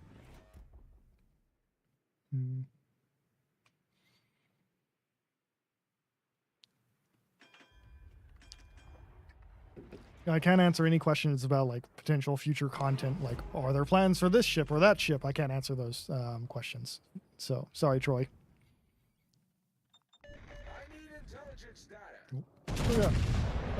Yeah, so that's all the main notes that I had for today. If you have any questions at all, I am free to answer them for the next 15, 20 minutes or so. So any interesting data about the Cassone design using 456 millimeter guns? The Cassone design is the largest Italian battleship design, which is represented in the PC version of the game with Ruggiero dell'Aria. It's a very interesting design.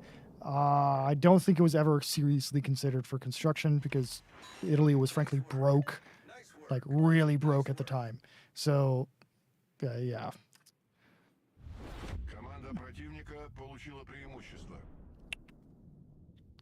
What is your favorite ship or lore? So favorite ship is probably the Dunkirk. That's generally like it's my favorite ship aesthetically. Like it doesn't have a very like notable service history at all, but just I love the engineering and the appearance of that ship. Favorite ship lore is probably going to be Sovereign of the Seas, to be honest.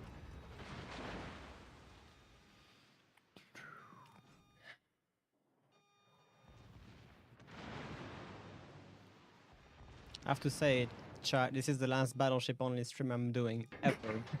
Ever. Next time we'll try and see if we can do destroyers. Literally ever. I don't think I've actually done any destroyer ships of the line. No, but regardless, no more battleship stream because I am really not having a good time. Yeah. And I'm sorry if it's showing, but it is showing. I feel completely and utterly useless right now. We could swap seats. Yeah, except I don't have any historical facts for you, so... Oh, sorry. No, it's fine. Would the Alsace class be considered the French version of a maximum battleship? Please just explode, Mino. Just explode. Alsace is kind of just the logical next generation. I wouldn't really consider it be like a leap ahead, if that makes sense. So... Super Destroyer stream next.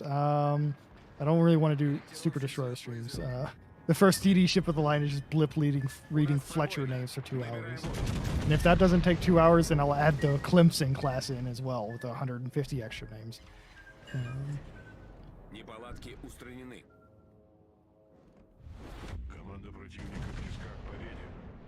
Japanese destroyers would be cool. We could probably do that next. Although, to be fair, after like the 1930s, basically all the Japanese destroyer designs are the same until Matsukaze and Shimakaze. So, and the Akizukis. Were the plans to build Iowas or Montanas with 8-inch guns? There is a plan to build specifically USS Kentucky with 8-inch guns, which is represented as Illinois in the PC version of the game. It's basically the proposal called SCB-19, which is ship characteristics or construction. I think it's ship characteristics board 19, which was designed for like an anti-aircraft proposal for the Iowa class.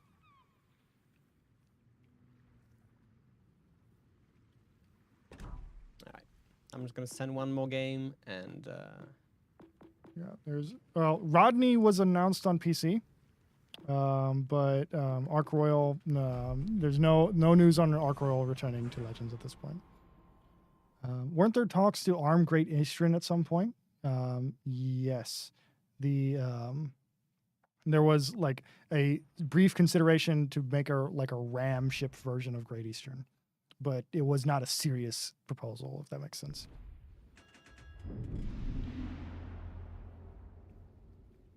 Is Henri IV considered a super cruiser?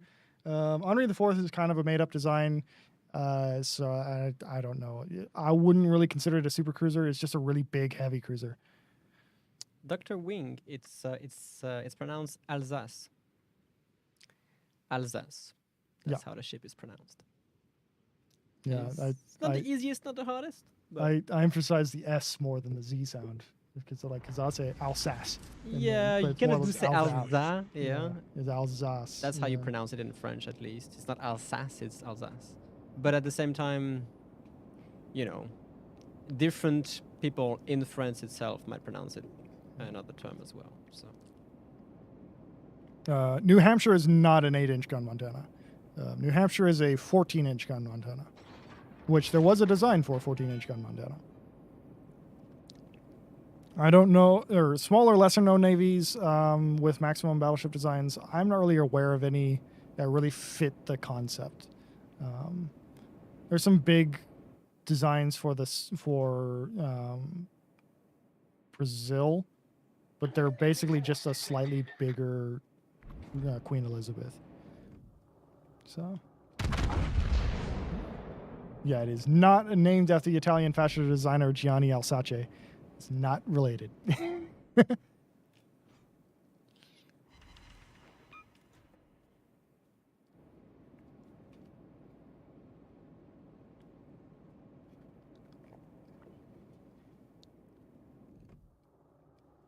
Are any of the super ship battleships on PC actual maximum designs? Satsuma is basically the 8-gun version of A150. Hanover is basically H42. So those would be considered maximum battleships. Maine is like halfway to being the Longtana. Or might even be the Longtana, to be honest. It's like it's the Longtana with quadruple turrets, basically. So some of them are kind of basically the maximum designs.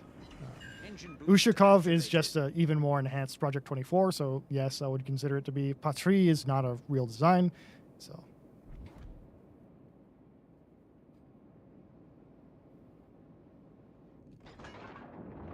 Ushakov is a complete fantasy ship. In terms of like the Soviet Union actually like completing one, yeah, but especially in the timeline, but Ushakov is literally just Project 24 with different anti-aircraft. How do you? There we go. Another question for you, Robin. How do you pronounce Galician? I understand that one is tricky. It's La Galissonière. Yeah, you have to add a la before. So, Galissonière? Galissonière. Galissonière. Sonnière. Oh, hello, Schlieffen. Yeah, this is a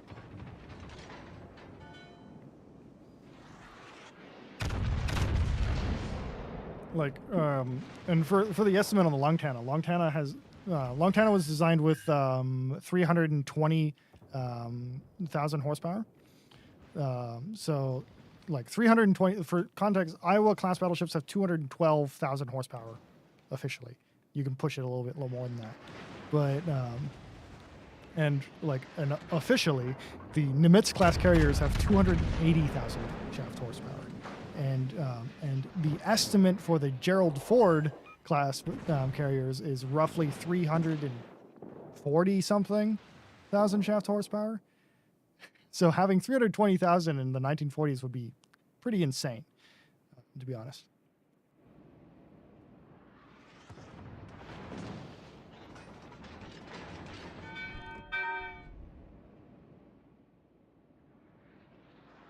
Legal. Problem solved. Correct. Boost deactivated. Legal is fine. The unpronounceable.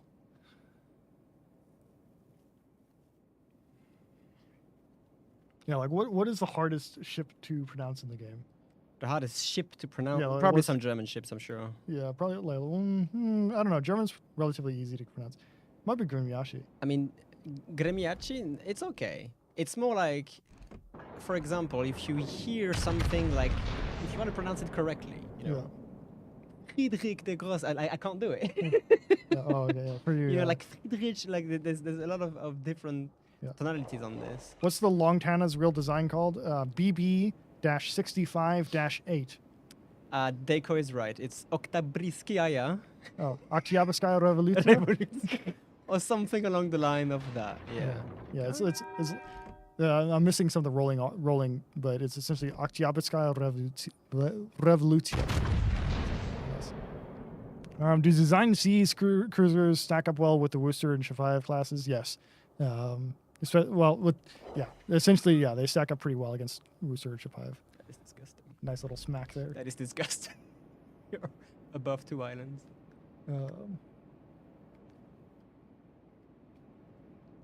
Well, at least, design Z cruiser. I assume you're meaning basically what is Minotaur.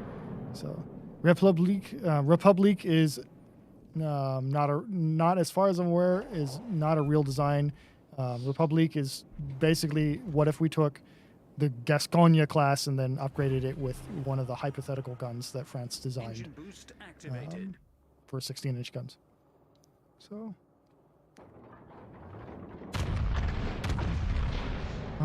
I can't think of any designs proposed for the Mogadors to increase the speed. They wanted to increase the anti-aircraft, so. Is a dry dock worth considering? If you're meaning by like a dry dock port for like viewing your ship and stuff like that, I would say it's worth considering, but we want to keep the file size down, especially when it comes to each update, because the smaller the file size update, the less players you lose from forcing an install. So like there's considerations like this that keep in mind whenever we add essentially a new map in the game, which a new dry dock is a new map, or a new port is a new map. So the 8-word Italian 6 names. Oh, what's wrong with Emmanuel Filiberto Duca degli Abruzzi? Yeah, those are probably the worst ones. So, no, Duca de Alsa, yeah. Oh yeah, the Duca de Alsa is Emmanuel Filiberto Duca de Alsa, if I remember right. I can't remember what the full Abruzzi name is. So some of the Spanish ship names from historical ship names are fun too, like Nuestra Señora de la Santísima Trinidad is. What? Yeah, it's the Our Lady of the Holy Trinity. Okay. Our Lady of the Holy Trinity. Yeah, that was the largest, the most heavily armed ship at the Battle of Trafalgar. Oh, goodness me. What are you doing here, Yummy?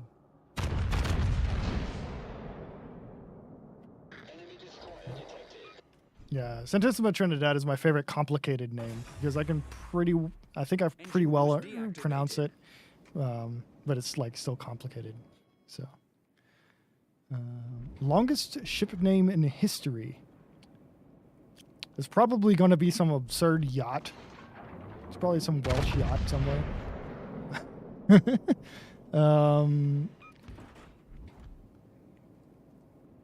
It's Luigi di Savoia, Duca degli Abruzzi. Yeah, thank you. So, ever considering showing map history, whether they are real or fictional? There are some maps that are inspired by real location, but most of them are fictional. I'm sorry.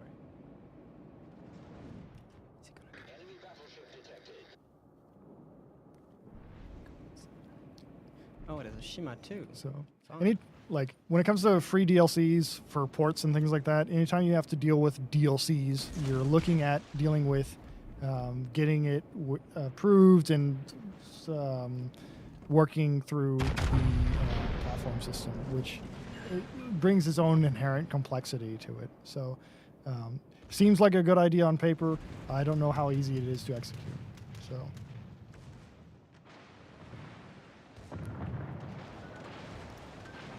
Torpedoes direct front.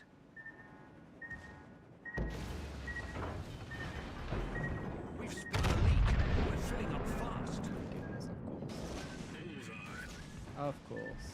How did you miss that? We sank an enemy destroyer. How did you torpedoed him? How did you Engine miss? boost What? activated. Shima, you don't have another set of torpedoes. You don't have another set of... Oh my god, and of course the Yamato just evaporates me. Come on. We Oh, destroyed yeah. their destroyer. Oh, come on. No, I'm dead. All right, GG. Look, that's gonna be me for the battleships today. I can't do it. I can't bring myself to do it. It's too much. It's too much pain. So, please, then. I mean, don't let me interrupt you if you have any other you still had things. some great games, even though you might not have enjoyed them. No. What's your favorite Maximum project? Real, in-game, or conceptual? Oh, goodness me. It's very difficult because my knowledge of the Maximum ships is very, very limited. But considering what was talked about today, I would say the... is it N3? M3 is the British Duncan designs. Like these designs, Duncan essentially. is G3. N3 is basically the smaller St. Vincent, but slower. All right. So, So- this whole concept of ships, because they are very unconventional, Yo, but they answer a technical problem or a technical mindset quite efficiently, at least in terms of design, all the while remaining pretty efficient warships as well on paper. They just look ugly, maybe, but at the same time, like, I don't know. I like the principle. I like the boldness of that design, and people were like, okay, let's just try it this way.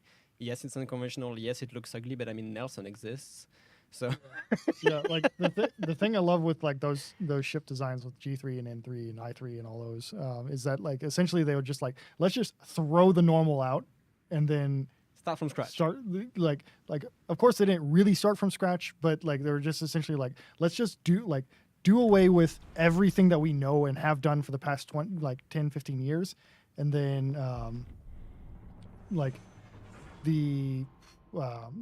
and do something entirely new, incorporate new technology like transom sterns, new hull design, new armor layout system, like basically throw everything out, restart, incorporate everything that we've learned from World War One, everything, like all the new technologies that we've figured out and everything. It's such a good project in general from management perspective and everything. So G3 is Nelson class. G3 is Duncan. Nelson Oh. is basically O3. That the naming around this is kind of odd, but I mean I understand. So it essentially what they did when it comes to the naming convention is that with the battlecruisers they started from the beginning of the alphabet. The battleships they started from the end of the alphabet. I understand. And then the number that follows it determines whether or not it's twin or triple turrets. so it would be like so- an N2. So an N2 would be the like battleship N, which would be like design 13 or whatever, and then with twin turrets. I So understand. Okay. that's essentially the way it works. Of course, it's British, so nothing actually follows the rules. But yeah, that's kind of well. Actually, no, sorry, they didn't start from the end of the alphabet and go full. Or they started somewhere else for the battleships. I can't remember where it was, but Can Nelson get a torp upgrade as per history? Nelson lost her torpedoes before the version that we have in the game, essentially, or before the So Nelson in 41, if I remember right, ate a Italian torpedo to the bow, which basically blew up one of her torpedo launchers. And so she had them removed. And our version of Nelson is like closest to like a late 1943, 44 version of Nelson.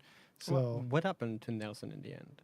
Sold scrap? yeah, she was scrapped in like 1947, if I remember right. I see. Did the British ever had a design of like quad turreted? No, sorry, 4 turrets battleships. Yeah. Basically, AB XY. Vanguard. Vanguard, fair enough, but I mean in terms of like for modern ships. yes, with the number 3 after the Yeah. Yeah, they did have some. I think some of the Lion class designs, like the 1944 Lion class, if I remember right, had some. They liked experimenting with all kinds of turret setups, just to see what would work. Some of the KGV class designs have some layouts like that. But they had them, but they didn't like how relatively inefficient they were. So they really kind of moved away from them. I see. Because the design that we have in the game, like Conqueror, Marlboro, Yeah. stuff like this, are pure paper, Yeah. essentially. I see. So. I think I will avoid doing battleships in the next video because I've done battleships twice now. So, and I haven't done any destroyers. So. It's true. Concentrate fire on the enemy warship. Colombo's pretty much paper design. So. King George turret setup is cool looking. Yeah. The King Georges are generally just cool looking ships. They have some. The King George class has some angles that don't look very good, and a lot of angles that look really good. But the original design for the King George, like what they originally wanted, was to have all quads instead of having a twin high. But they later changed the specifications to where they had to raise the deck armor up some, which meant that they had too much top weight. So they reduced the B turret to a twin. That's the really short version of why it is that way. So, how badly did Rodney damage itself firing at Bismarck? Not terribly badly, but like superficial badly. So like it ripped up some deck planking, and broke some fixtures inside in the bow essentially. But it didn't critically damage itself or harm its operation in any real way.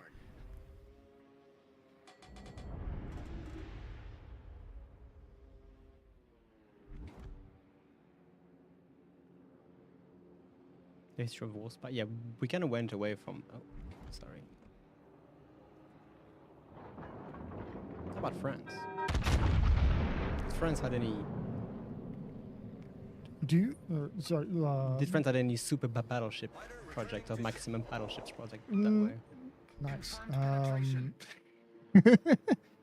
France not really. They had some projects for like big guns so that they could do it, but as far as I'm aware, they didn't really do anything unconventionally large. So, yeah. Do you think the Montanas would have existed if the war would have continued for a few more years? I don't think so. Basically, the reason why the Montanas, kind of the main reason why the Montanas didn't really go anywhere was because they wanted those slipways for carriers. So, wasn't France limited by dockyard size? Yes, essentially, France's main limitation was essentially docks and ports in the colonial areas. So they had figured out how to build ships that were larger than their slipways and their dry docks. They figured out ways to do that. They had the ability to do that. But the main thing is that like if they're sailing their ship to French Indochina, how are they going to maintain their ship on the other side of the planet to take over their empire? Because France at the time was the second largest empire on the planet. So that was their main issue. So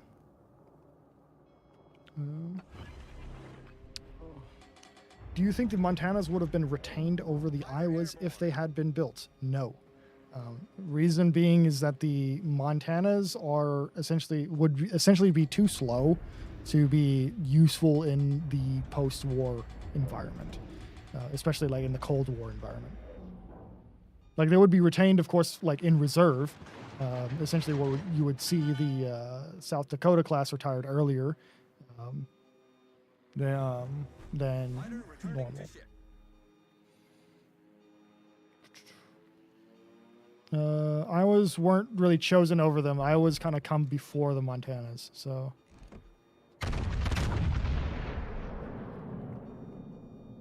What 2 World War ships would you like to still have around that must not have been sunk? I mean, like the obvious answer there is Warspite and Enterprise.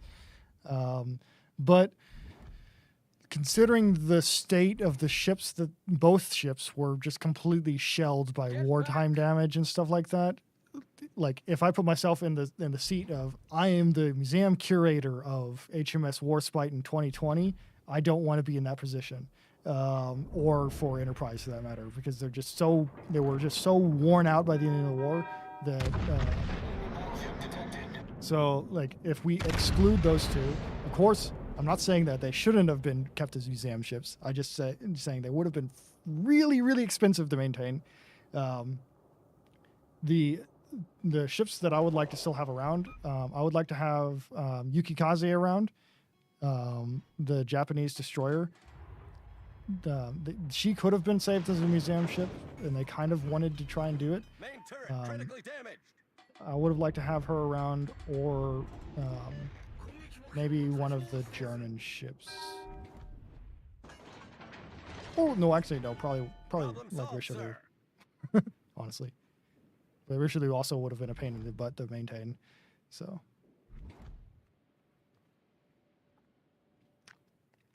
What maximum project, in your opinion, would have been the easiest to retrofit for late 20th century conflict? Probably the Longtanas. Yeah.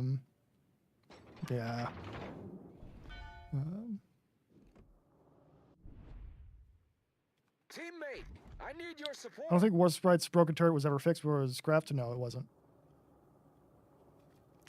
Is Mikasa the only surviving warship of Japan before 1945? No, they actually have a cargo ship, I believe, still around, and like a sailing ship, like a training type ship. Severely damaged. Which one do you think was the best Iowa class battleship? Any answer I give will be used against me in the court of law, so I will plead the 5th.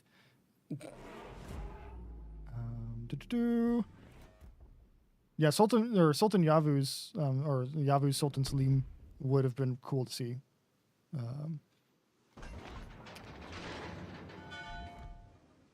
Yeah, battleship like France. With France, it's a matter of like a will to keep them as a museum, and the Richelieu, with the way that their torpedo bulge setup would have been a nightmare to maintain because essentially the way the torpedo bulge happens, you have a metal shell with hydrophobic blocks inside of it, which means that any kind of moisture inside the ship is being forced against the metal shell, so you're going to have rust problems immediately in the Richelieus. So,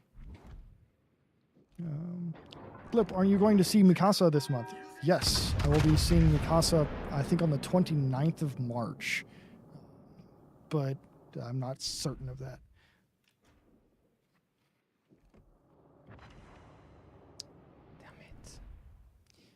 Wow, my team's always falling apart, bro. It's like, come on. Oh, this is not fun. Nope.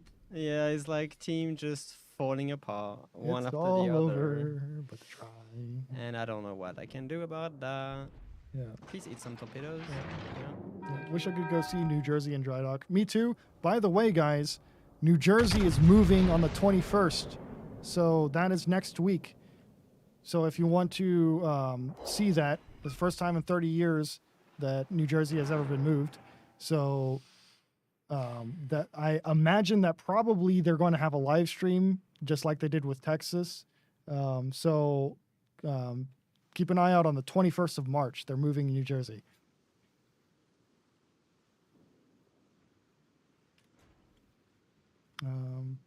Why not JB? It was around into the 70s to begin with.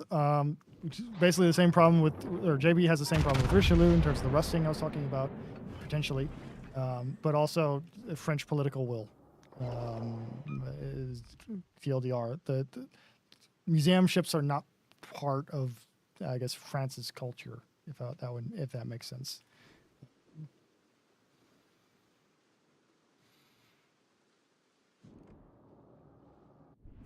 Do they have like an automatic ammo detector the moment I switch to HE they turn broadside? Like,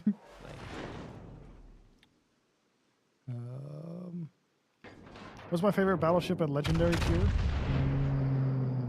Good question. What's my favorite battleship at legendary tier? Probably just Yamato, because it's an actual ship, you know.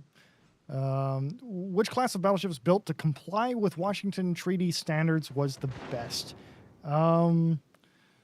If you consider the Richelieu class as a treaty battleship, which probably like 50, that's 50-50. If you consider them the best, then that.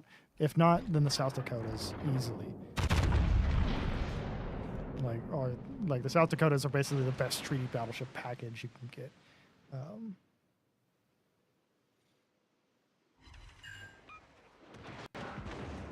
Alan, can you use your guns? Attention. Reporting the target position.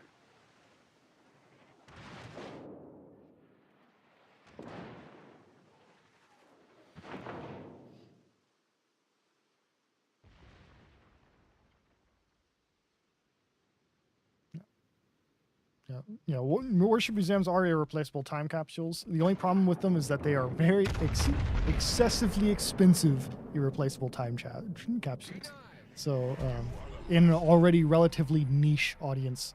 So, Enemy cruiser foundered. if the Smithsonian had a warship museum, it would be taken care of, probably. But because it's just the Smithsonian, so it's just part of this massive museum complex. That's but almost all museums are their own museum, so that's where a lot of the issues with them come from. So this question, of course, disqualifies the treaty non-exactly compliant battleships. Okay, then the South Dakotas.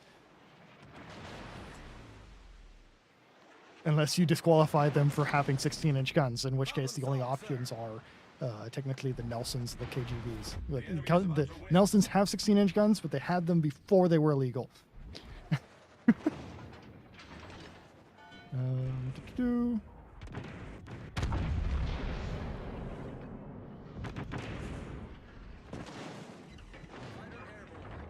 Ron is being displayed in this game. Robin is being displayed in this game. Well, yeah, rip. Rip. When will we have the next update? March 25th.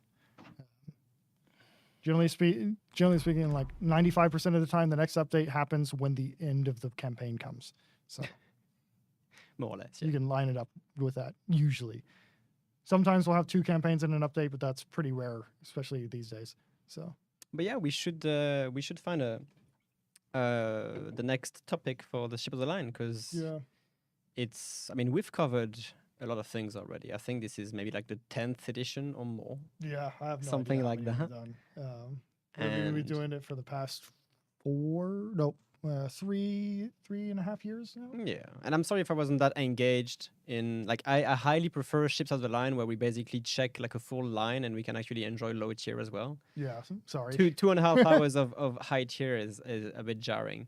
But I mean, yeah, the destroyers could be fun. We've covered US destroyers already. Like, No, we haven't. we haven't. We've had like basically on every single poll we've had, like straw poll for Ships of the Line, we've almost always had U.S. destroyers on there.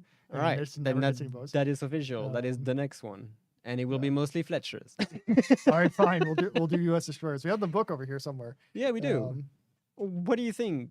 Cha, Yeah. gearing class for ships of the line. I mean, we have all of them. We have a lot of US destroyers from very low tier to very high, and most of which actually existed, except maybe no, the Sumner class existed, the gearing class existed, all of them existed.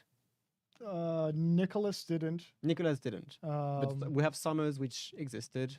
Yeah, and Hill Somehow. didn't, but yeah, like the what's the design for the 14-inch Montana is called? I'm not sure. If you want a really good 2 articles, I think there's actually 3 on the development of the Montanas and also kind of the Iowas and the other. There, just look up Montana class Genesis. There is a couple articles there that have a bunch of different designs and like what the U.S. Navy was looking at in terms of options.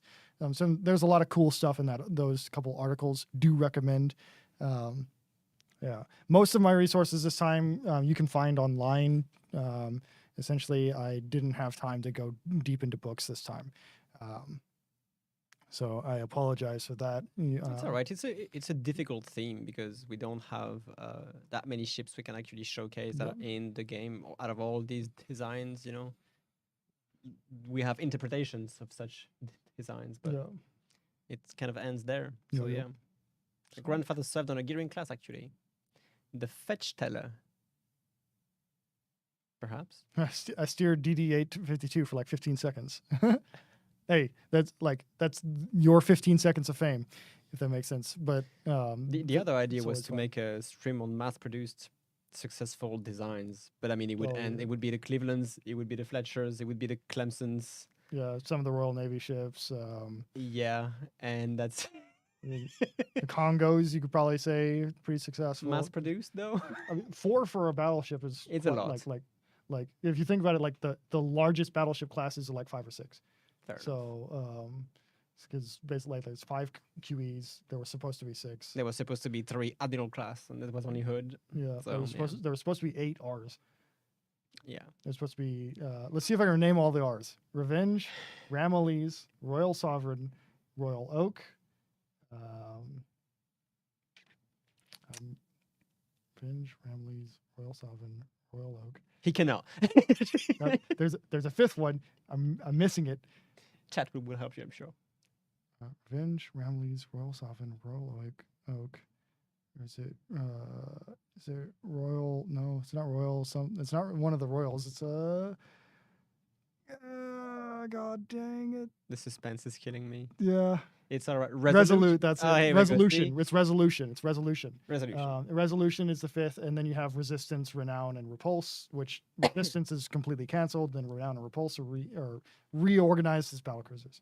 So that's it. But yeah, I think a ship about mass-produced vessels would also be quite limited, I think. But USDDs, let's do it. I will be here for that rendezvous, 100%. Sure. Sounds good. All Emperor of India was one of the King George V class, but not the King George V class we have in the game, because there was 2 King George V class. Annoyingly.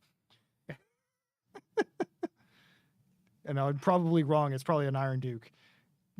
All right, chat. Well, I apologize for my very closed face the entire stream. That must have been fun to watch, but I have been designated Apparently, as the you had a host. couple meme faces. So I did. Yeah, Yeah. I do. Don't I? yeah. Somebody needs to ban Deku from Photoshop. Oh, no. Again, yeah. I can't escape it. Nope. Can't escape it. I'm doing this for you, chat. Nope. So, but thank you everyone for joining us for this. So sorry it's a little bit less organized now. I've been incredibly busy for the past few weeks. Oh, yeah. So just trying to catch up on everything. So, but we're going to see you next week for our live stream next week. It's probably not going to be anything too crazy going on because it's the week before the update. It's going to be a So, chill stream, I think. yeah. Just playing Chill the game, having a fun time, like we try to have most of the time as well. Yep. And yeah, it's always a pleasure. Thank you, Frostbite. I appreciate that. Sounds good. So thank you, everyone, for being here today. Thank you, Lane, for your facts and No being a walking encyclopedia. It's not easy to speak for 2.5 hours straight. and maintaining your facts straight as well. So we'll always have Yeah. to appreciate that as well. If I've messed something up, feel free to correct me in the comments or or on Discord or anything like that. If anybody knows if the 1934 20-inch US battleship exists in terms of designs or whatever, send them my way. I'd love to see them. But yeah, sounds good. All right, then. Well, have a great rest of your day, evening, morning, and we'll see you next time. Bye Bye for now. everyone.